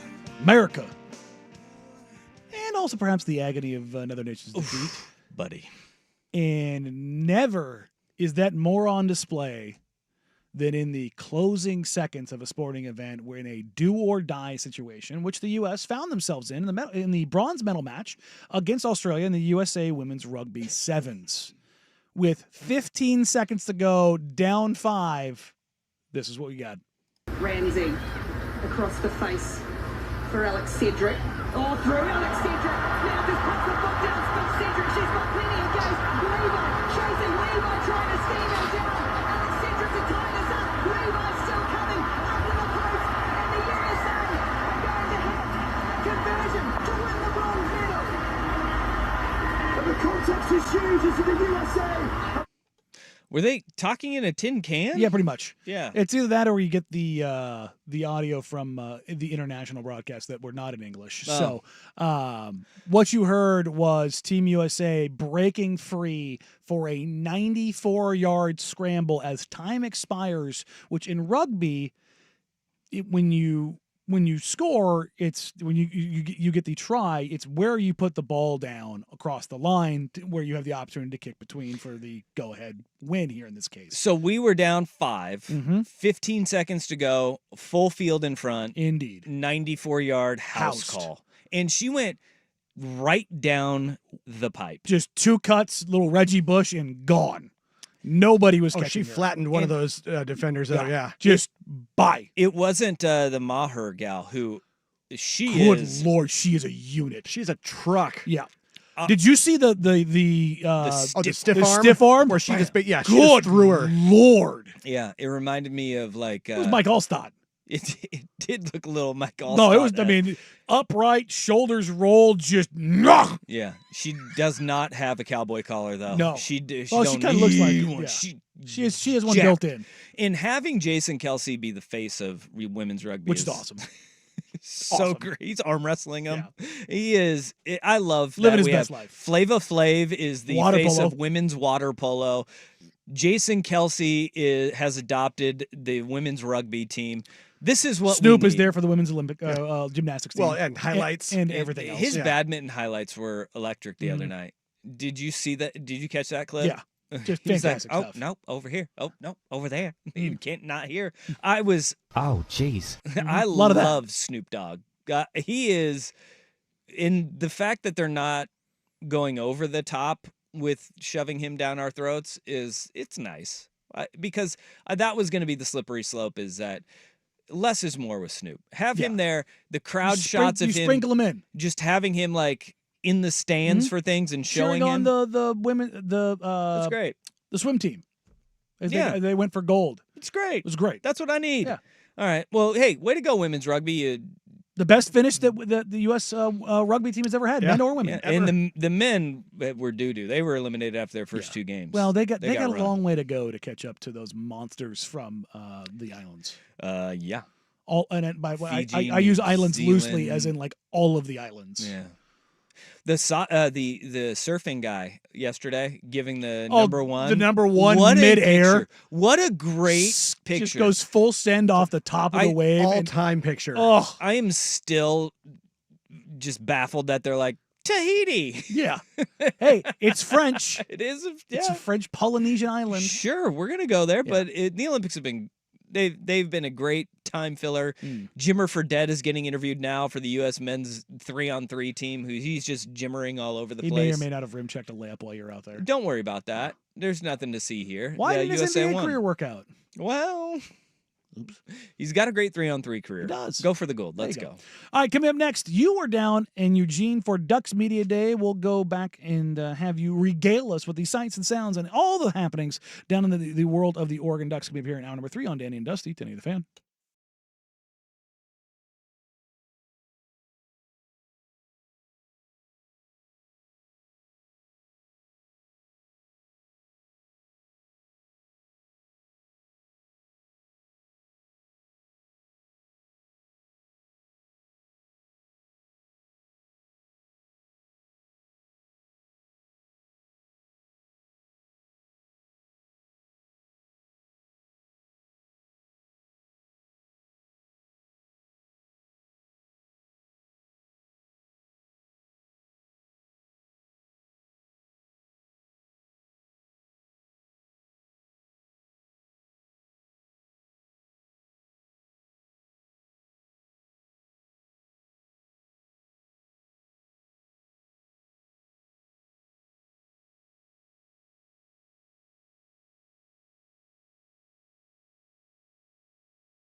Thank you for joining us. We appreciate you. We love you. Whether you listen on 1080 AM The Fan, watching along on youtube.com/1080 AM The Fan, or twitch.tv/1080 AM The Fan. We appreciate you. We love you.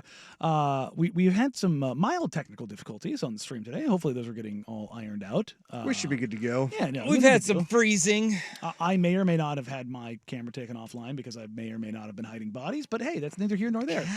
Somebody's got to watch out for you. Right. Jeez, Just delete the tape. Where we didn't delete the tape was down at the University of Oregon, where Oregon Media Days were on hand, and so were you. Yeah, man. Yesterday was a really fun day. We went down there and recorded a bunch of interviews that are going to be coming out for a new podcast that's coming to the Odyssey Sports Network. It's called The Program. It'll be myself and Cole Linehan, former Ducks defensive lineman from 04 through 08. Where else do you know him from? He's the head football coach at Banks High School. Oh. He's a hell of a good dude, too. And so we got a bunch of interviews. Dan Lanning, we got Kobe Savage, Jabbar Muhammad, Noah Whittington, Jordan James, Bryce Betcher, Marcus Harper, Josh Connerly, Jordan Birch, and really a bunch of good and fun interviews that we got down there at University of Oregon Media Day. And it's interesting, man. It was so weird walking in there and seeing like the Oregon backdrops now with Big Ten logos all over it, right? Like the Lanning pops up there for the very first one. And it's like, he's got the backdrop of the O with the Big Ten logo. They were installing yesterday the Big Ten logos in the turf at Autzen Stadium. Because now it's actually official. Yeah. Yeah. Well, as I think As of on Friday? Friday it'll be, or Thursday, it'll be official that August turns, and then Friday the 2nd is when they're official members of the Big Ten. But it's a new era in Oregon football, which is kind of weird that we're still kind of going through this transition. But I found it a big shift from what we have seen in years past with this Oregon program. And you're not going to get it from coaches, and you really didn't get it like the players coming out and saying it directly. But when you talked about expectations of this year, when you talked about why guys chose Oregon and why they went to the University of Oregon, it was a shift from being competitive, starting something, building something, into there's championship conversations with the players and saying what their expectations and what their goals are is to win a national title. And it's not just like, I want to build something to get to that point. It is that one of the reasons why, whether it's, Kobe Savage or Jabbar Muhammad, Jabbar Muhammad, he said it directly. Like, I played for a national title last year at Washington. I want to go. And I looked at the landscape of college football, and I knew what was here at Oregon. I want to come down and be a part of a team that can win a national title this year. And that is a dramatic shift from being competitive, building something, to no, that's why we come here, is that expectation. Yeah. And there isn't like a shying away from that being an elephant that is in the room, right? And, you talk about the way that you go about it, and it's not in a way that we should win a national title. We expect to be in the national title game. That's the collection of talent that we have here. And that's where we're at, it's no longer playing the all shucks little guy and little engine that could. You go into a Big Ten in a preseason rankings, they will be in the top 5, top 4, where pretty much wherever you look. Yes. They're Cleveland.com had them as the number 2 team in the Big Ten, only to Ohio State, right? That is a dramatic shift from what we have seen in the evolution of this Oregon program. Is guys were always like, hey, the goal is to win a title, right?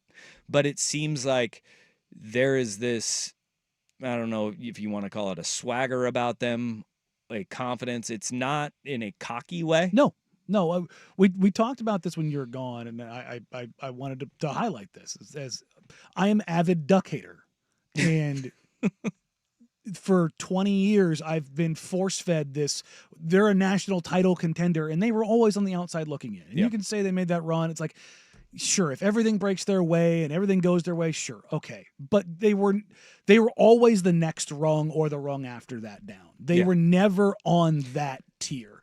there is, and this is where I give Lanning and what they have done over the last couple of years so much credit. It does feel different. From an outsider's view, this feels and looks different. And the pushback I've always had is they get the crap kicked out of them in the trenches. That was where they always lost, and they just don't now. No, they don't. And they built that way win with depth, there. yeah. That's the thing, and I look at them now and I don't go. If this moved to the Big Ten, let's say it happened 6 years ago, I'm going, oh, they are going to get mauled. They are going to be in trouble. They're going to get mauled. And that thought hasn't crossed my mind once and that about is, what they are right now. That is the big shift, when Chip Kelly went down and played in that first Rose Bowl with Oregon, and Ohio State walked by him, and he was like looking up at him saying, God, I wish I had guys like these. Like they didn't have them. No, and then Chip's great line of like, yeah, we want those guys too. We want those guys. Yeah. We want some of the guys that they have there, because that is where you turn the corner and where you change your program and how your program evolves to take that next step. The fact that they had so much turnover on that defensive line this past year, when you think of guys like Popo and Brandon Dorless departing, and then you bring in Derek Harmon, Michigan State transfer, and then you bring in Jamari Cardwell from University of Houston, who comes up. They've plugged in their gaps. Their edges are going to be good. They're going to be really strong on the edges when you bring back guys like Jordan Birch and Mateo Uiagalelei. But it was the interior of that defensive line. Do they have enough depth? And they have Ware Hudson coming back this year. You've got, Jamari and Harmon coming in. They have done a really good job of filling those spots where they have the holes. But I think the thing is that turn and that difference in where they are from a program and the way they talk about heading into the season, and that confidence that they have about what the expectations are and where the bar is that the other thing that you heard, and I heard this more than any other thing, was accountability being kind of the number one thing that when we were sitting down, we were talking to guys over and over again, there was more emphasis on the accountability that players were putting on each other throughout this offseason. And it was really interesting to talk with Kobe Savage about this, because you look at the secondary, right? And you bring in Jabbar Muhammad, you bring in Kobe Savage, you got Tyson Johnson, you got Jalil Florence, Dante Manning, all guys that are coming back, but you're adding new pieces in the secondary where we don't give it enough credence or credit to the continuity and chemistry you have to have as a secondary. Think about if you're playing zone coverage, you have to trust the guy next to you that you're going to hand him off and everything's going to be okay. Man-to-man coverage, safety's got to have, a confidence in a corner to where's my help going to be from, and where do I need to go and hand off guys? From the aspect of, all right, now we have in nickel, which they run a lot of, where you have 5 defensive backs on the field. All right, where's that trust in all those guys, and where do you kind of start handing those guys? When can I flip and trail behind a guy and know that safety's coming over the top? That was preached more than anything. The work that they were doing outside of just the workouts in the facility, when you're with the strength and conditioning staff, that was also one that kind of popped out, as every position group that we talked to was talking about holding the other guys in that room accountable to the standard that they need to have if they're going to take a next step forward. And the fact that they kept saying numbers were through the roof of those guys, being able to be available over the course of the season. That's going to be the biggest thing, is when we know they have talent, right? Yeah. How quickly can you put it all together on the field, right? And it's got to be quick because of their schedule. Yeah, and they have, Idaho out of the gate, but it is, you go Idaho, Boise State, Oregon State, and then you're jumping right into your Big Ten schedule, right? And the first one is UCLA. Pretty familiar opponent they got in UCLA there. But you have, if you are going to be playing to that expectation, right? Quarterback, secondary, in the trenches, you have a lot of moving parts that are new, and you need continuity and chemistry almost immediately. That to me is the biggest question. Yeah. Because you look across the board and you can see they have depth at every position. They have guys who have done it in other places too, whether it's Jabbar Muhammad or Kobe Savage, Yeah. right? But can they step in, Evan Stewart on the offensive side, can they step in and build that chemistry in one offseason that gets you to that point? And that is going to be the big marker for, all right, we know you're talented.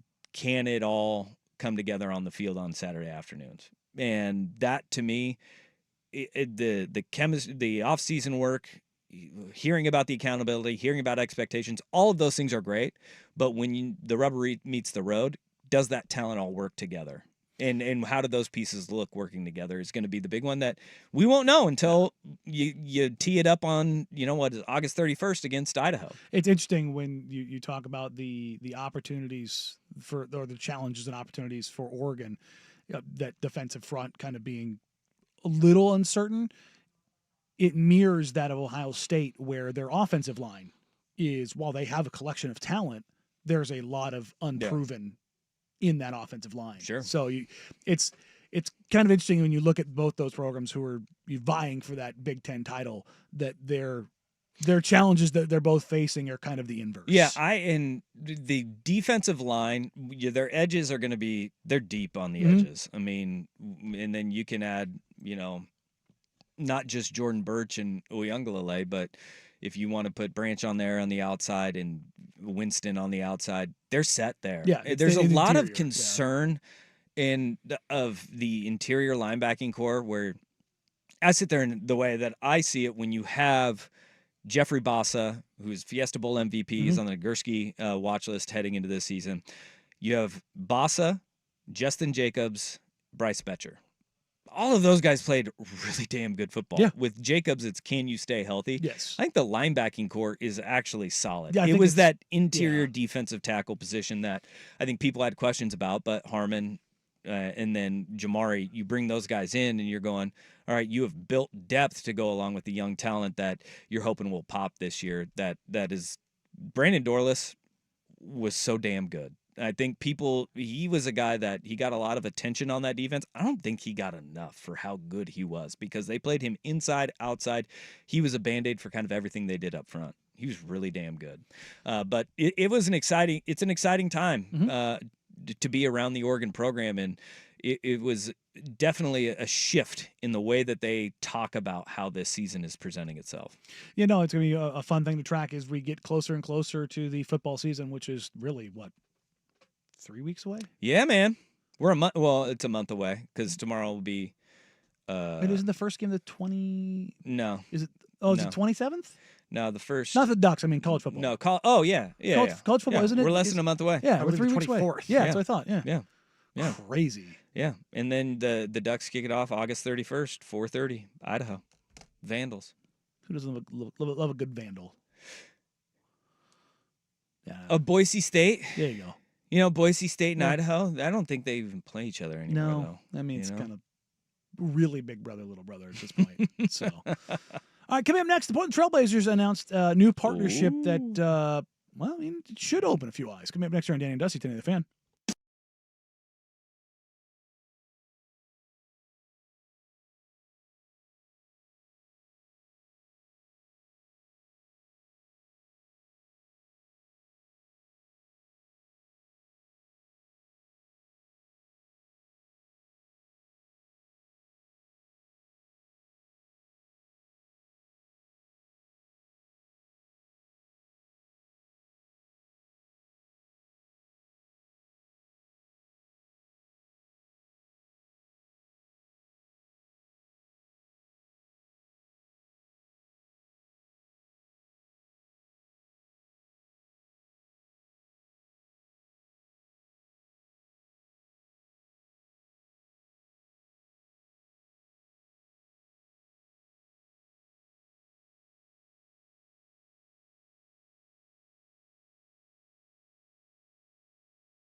Well, we do have some breaking news, literally right now. Adrian Wojnarowski are reporting that the Portland Trailblazers have signed guard Devontae Graham to a 1-year deal. I would imagine right out of the gate that this is a non-guaranteed deal because the roster is currently full. Yeah. Kansas guy? Devontae Graham? He made his bones Charlotte, and then things went horribly south in New Orleans. Well, and then San Antonio last year. Yeah, okay. Point guard? Scoring guard. That's an interesting move. They don't have any roster spots. No, I would imagine this is a non-guaranteed deal. He is a vet, so it's not like you're bringing him on to be a G League body. But a backup point guard in the NBA, I have zero opinion on him. It's just a weird move when you have a full roster. It's a little surprising. Again, it says a 1-year deal. I think it's probably a non-guaranteed deal, deal.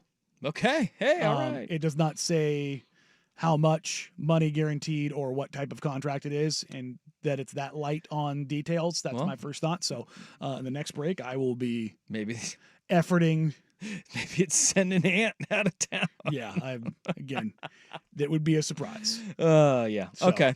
Interesting, though. Yeah. But there you go. There's that bit of news. Earlier today, a couple hours ago, the Portland Trailblazers sent out a press release. I had heard this was going to come in the next week or so, that they have partnered with the Albina Vision Trust. Okay. The Albina Vision Trust, by the way, is the group that is being funded by Phil Knight, correct?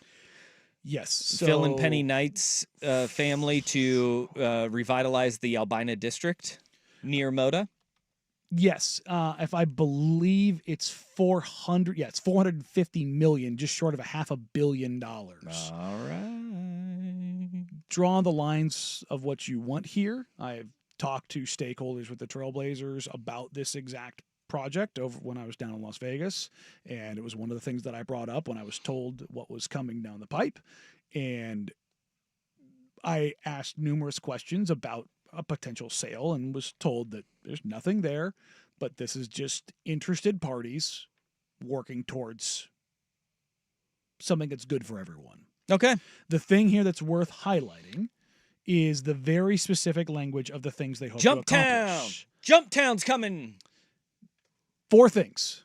Okay. Joint development strategy for Lower Albina, including the Rose Garden, i.e., let's make sure the invested business partners are all on the same page for how we're going to do this, which means how they're going to redesign Rose Quarter to make money for people in the neighborhood so it's not a black hole. And, bring business back to the Rose Quarter area where you go to any city and you go to any arena now. There's a million things to do. You just realize how boring the damn Rose Quarter is. There's nothing there. There's not even a Kachina. It's not even a good place to get in a fight anymore. It sucks down there. It really does. No, it is. You go to the game and then you're the only activity is sitting in the parking lot while you wait to leave. It sucks. There's no, you don't go like, hey, let's go to a late dinner and wait out traffic. And that is one thing that's a great point right there, because either you ride the Max in and out, or you don't even have the place to go until traffic dies down. Let's go to grab a drink. Let's go to whatever. Let's go. It doesn't even matter if it's like TGIF or whatever. What's the spot at LA Live that we went into when we were down there? The Yard. The Yard. There's not even like a place like that where it's just like. I'm going to pay way too much for this, yard of beer, but at least I have somewhere to go. Yeah, well, other like-minded people are there. It's just there's nothing to do. It sucks. So on the business side of things, everyone's going to get involved and understand, okay, how can we revitalize this district? How can we bring people? How can we bring small businesses? How can we bring the community? How can we get out of the gentrification of what has been done to the region? All of those things are things that are that at play. Part number 2 here: joint storytelling and communications. Yeah, it's again getting the culture back in it because it's a wasteland. So not we're gonna collaborate on the lies that we tell the public about what we're doing here? No. Okay. This is different kind of joint storytelling. No, this is of the community, the area, Yes. and what they're trying to revitalize. because what it was is, and people don't like talking about this, was when they built it, it moved a large portion of the black community just up and out of the area. Force them out. And push them in Northeast Portland. Yep. And this doesn't replace that. This doesn't make it better. No. But they're trying to do something. Doesn't ignore it. No. In fact, acknowledge it Yep. and address it and try to right those wrongs. And that's essentially what they're trying to do. Joint legislative strategy and advocacy to amplify the impact. And that's exactly what they're talking about, of empowering black businesses and bringing back the community. I mean, these are all words, and they sound really good. I hope that their vision does come to fruition, and they actually do something. They put a lot of money towards it. Yeah. And the last line here is celebration of community through events and gatherings. Yes, like making it a place that's makes sense to have functions and events. And again, not have it just be this empty wasteland. Because that's what it is. It's just there's nothing there. There's no businesses. There's no traffic. Like if you go in that region, basically like a 6-block region, 8-block region on a non-game day, it's dead. Yeah. There's no reason to get on or off the max there. There's no businesses, there's no destinations, there's nothing that on a non-concert, non-game day, it is a void. Yeah. It's a terrible area to be in. Yeah. I mean, so from basically the waterfront up until the Lloyd district. Yeah. That whole region they're dumping already $500 million. I would imagine it's going to be significantly more when it's all said and done. Yep, and I'm excited for this. It's well overdue. I'm glad that the Blazers and the Albina Project are working together in making something, because that makes the investment that they already have into the community, it amplifies it a little bit more, because the Blazers now have skin in the game for it. Yeah. And that you're going to be working together, not opposing visions and opposing goals. So I like that. And you're taking two groups with a significant amount of capital in the Allen Trust and Phil Knight and Nike.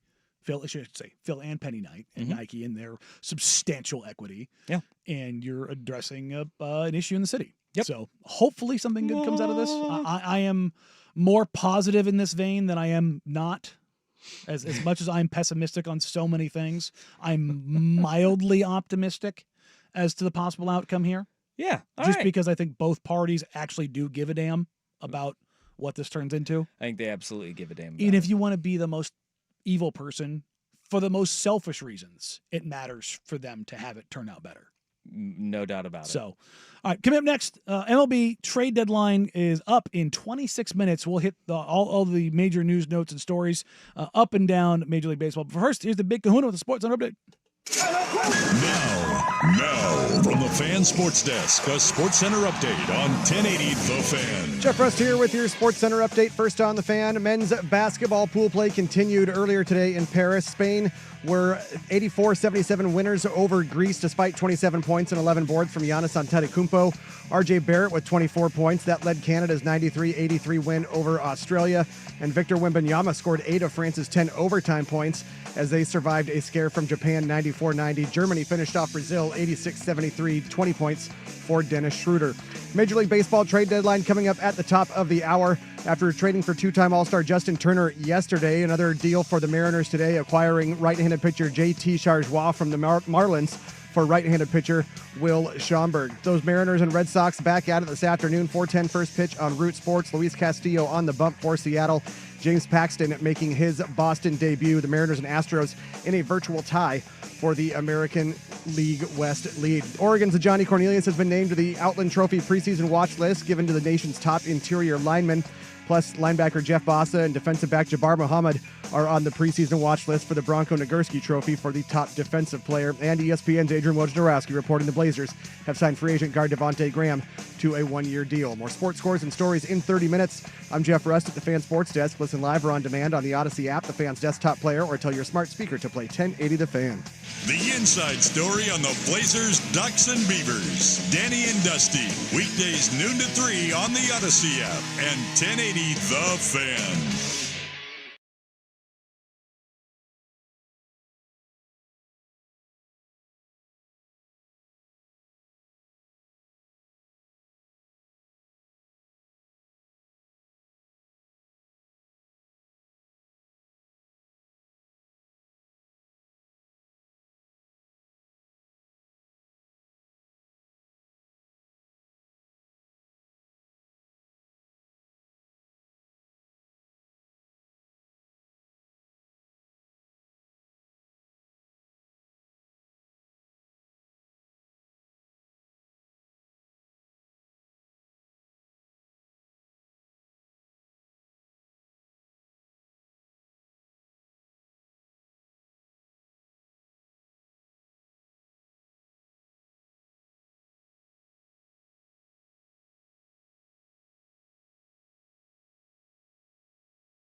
minutes till the Major League Baseball trade deadline goes into effect. 3 p.m. local, 6 p.m. Eastern. There have been a host of transactions up and down the board, including for teams that suck, like yours and mine. Whoa.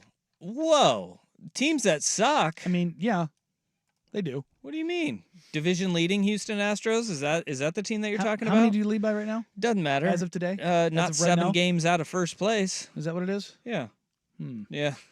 Yeah. It's great to play in the AL West, bud. Good God. While you were gone, we were talking about what divisions are the worst divisions in baseball right now. Well, it's the AL It's West. the AL West. Like, I was like, which one is it? It's Like, not even close. yeah, and it's very interesting because the Brewers have been hot lately. They rose up the old standings. Yeah, but no, it has been a very active Major League Baseball trade deadline, and that is the most fun part. And look, the Mariners have been one of, if not the most active. If you look at Hustling and going bustling. out and getting Randy Arozarena, Justin Turner, you go and you get some pitching arms when you get, and was it JT Chargois? Yeah. They got him from the Marlins today. They get Yimi Garcia to add to a pitching staff that is really damn good. But you needed probably bats, the and best in people are very upset that the Mariners, how could they be done? They already improved their lineup. I Yeah, mean, when you get Rosarina and Turner, you've improved your lineup. And it's bare minimum, but you had probably the worst lineup in baseball outside of the probably outside of the true. Oh no, the White Sox exist. Like.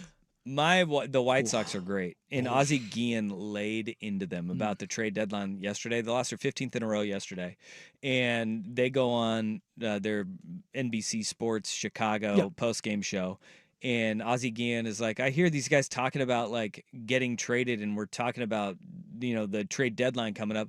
Who'd want these guys? Which is the most Ozzie Guillen thing you could possibly say, but the White Sox are an absolute disaster right now. And they had one pitcher that they were able to get rid of, and guess what? He wants a contract extension. His agent was leaking that behind closed doors. They're an absolute just mess. But Mariners, they did get better. The deadline has been active. I don't think that we haven't seen, the Jorge Soler is the biggest. That is move. Big move. The Braves reacquiring Soler is the biggest move so far at the deadline. We aren't seeing a Tarek Schoolbowl getting moved. I mean, and I was talking to somebody who covers they shouldn't move him. Tigers, and he said, look, I don't know this 100% for certain, but based on my discussions, the only way they will move him is if it's Jackson Holiday and I was like, oh, good Lord. So you want the number one prospect in baseball and then some. Well, I mean, he's probably going to win the Cy Young, so yeah. I mean that. I mean, it makes sense. And he's young, too, and on a controlled deal. Yeah, no, I 100% get it. But when you start framing that, like you don't have, when you see number one prospect in baseball moved, it's typically for that caliber of player. But you just don't think about it because it's the Tigers and they suck. They're just bad, honestly. But they would be third in the AL West. What's interested me here is the team that has not really made a move, and that's the Dodgers. And a month ago, 6 weeks ago, I would have told you that I could see them going, "Hey, Cardinals, Paul Goldschmidt, Nolan Arenado. We like more bats. We like more defense. We like more everything because we're the Dodgers." The market has changed, and outside of Soler, there really isn't a bat out there that you're like, yeah, no, that can change your lineup kind of a deal. Nobody else has really moved that you're. Are you even moving into your top 5 in your lineup? No, not that lineup. No, I mean, cross baseball, like in general, like outside of Soler, has anybody else moved where you're like, yeah, no, that guy's 5th or higher in your order for sure. Yeah, and I mean, I think the only move they haven't really made moves of consequence at all. They got Rosario back, but then you get Tommy Edman and Michael Kopech. Yeah, they utility guys. Yeah, but the Dodgers are going to be really damn good.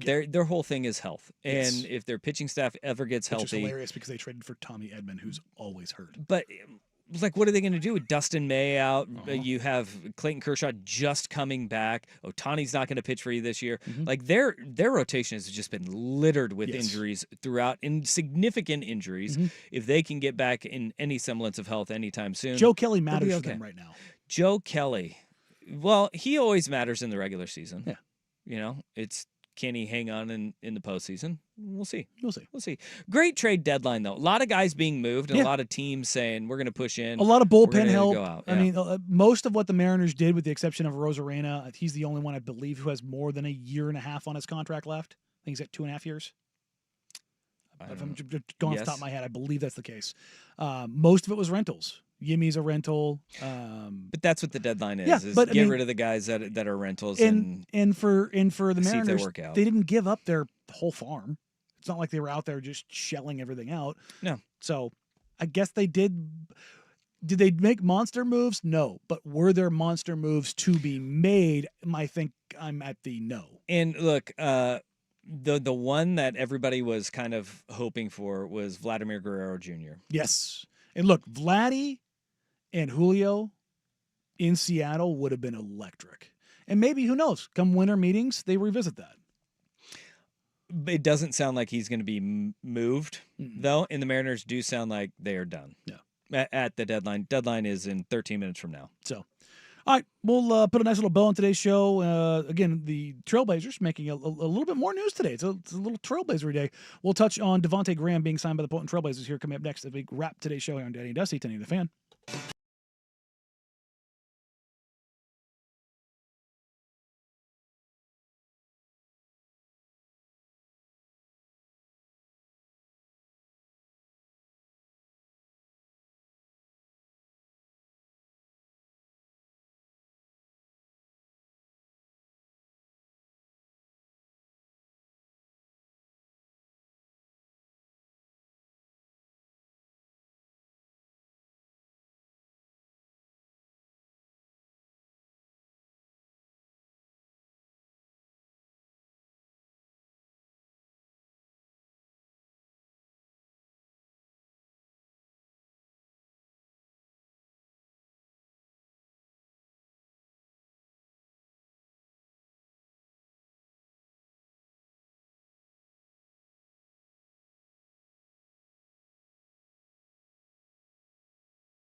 20 minutes ago, Adrian Wojnarowski broke the news that free agent guard Devontae Graham has agreed on a 1-year deal with the Portland Trail Blazers. And he's a Kansas Jayhawk. There you go. Rob's going to have hot Devontae Graham takes Rock up chalk. here.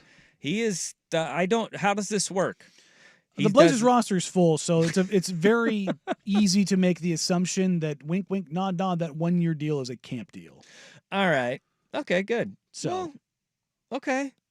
What kind of player is he? I don't even know what kind of player he is. He's a smaller score first guard. When you said his name, I was like, oh, so perfect for Portland. I was like, yeah, that's him. They have a type. Yeah, see, that's the ticket. All I thought was, didn't he go to Kansas? And then I had not thought of him really at all. Yeah, he had that 1 year in Charlotte where he averaged 18 and 8. And they won what, like 20 games? Ooh, not many. Not all many right. games. So bringing in a veteran guard sounds like a camp body because their roster is full.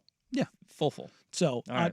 Everyone's like, "Oh, is a trade coming?" I don't believe that that's the case. Assume this as a non-guaranteed contract. Yeah, and this is a chance to get out there and get some run in and see what happens. All right.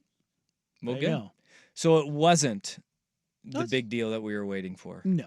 Right. So then, do these camp deals? Do those guys wind up getting cut down before preseason starts? Then, well, you can get into preseason even with them. You get down to like official cut down dates, and then I believe you can have 20, and then 18, and then 15 plus the 2 ways. I believe is the process. If I remember right. I have to double check it though because I have not checked on that under the new CBA. You can go galaxy brain on this and say they're setting up for a maybe a 2-for-1 deal. Oh, there you go. 2 out, 1 in. Unlike the Jeremy Grant, where it'd be 1 out and 2 in, 2 in. Maybe they're gonna flip the script on us, and they're gonna make other moves. I don't know. Or it's 1 in and 2 in. There we go. That doesn't no that doesn't. I don't know how that math. Oh. YouTube.com/1080am the fan. You can get that one. There you go. How is the dynasty going? We won our first national championship. All right. I did take on the Ducks in the next season, and I lost. Oh, maybe you can take it off of junior varsity mode for next year. No, it's cranking.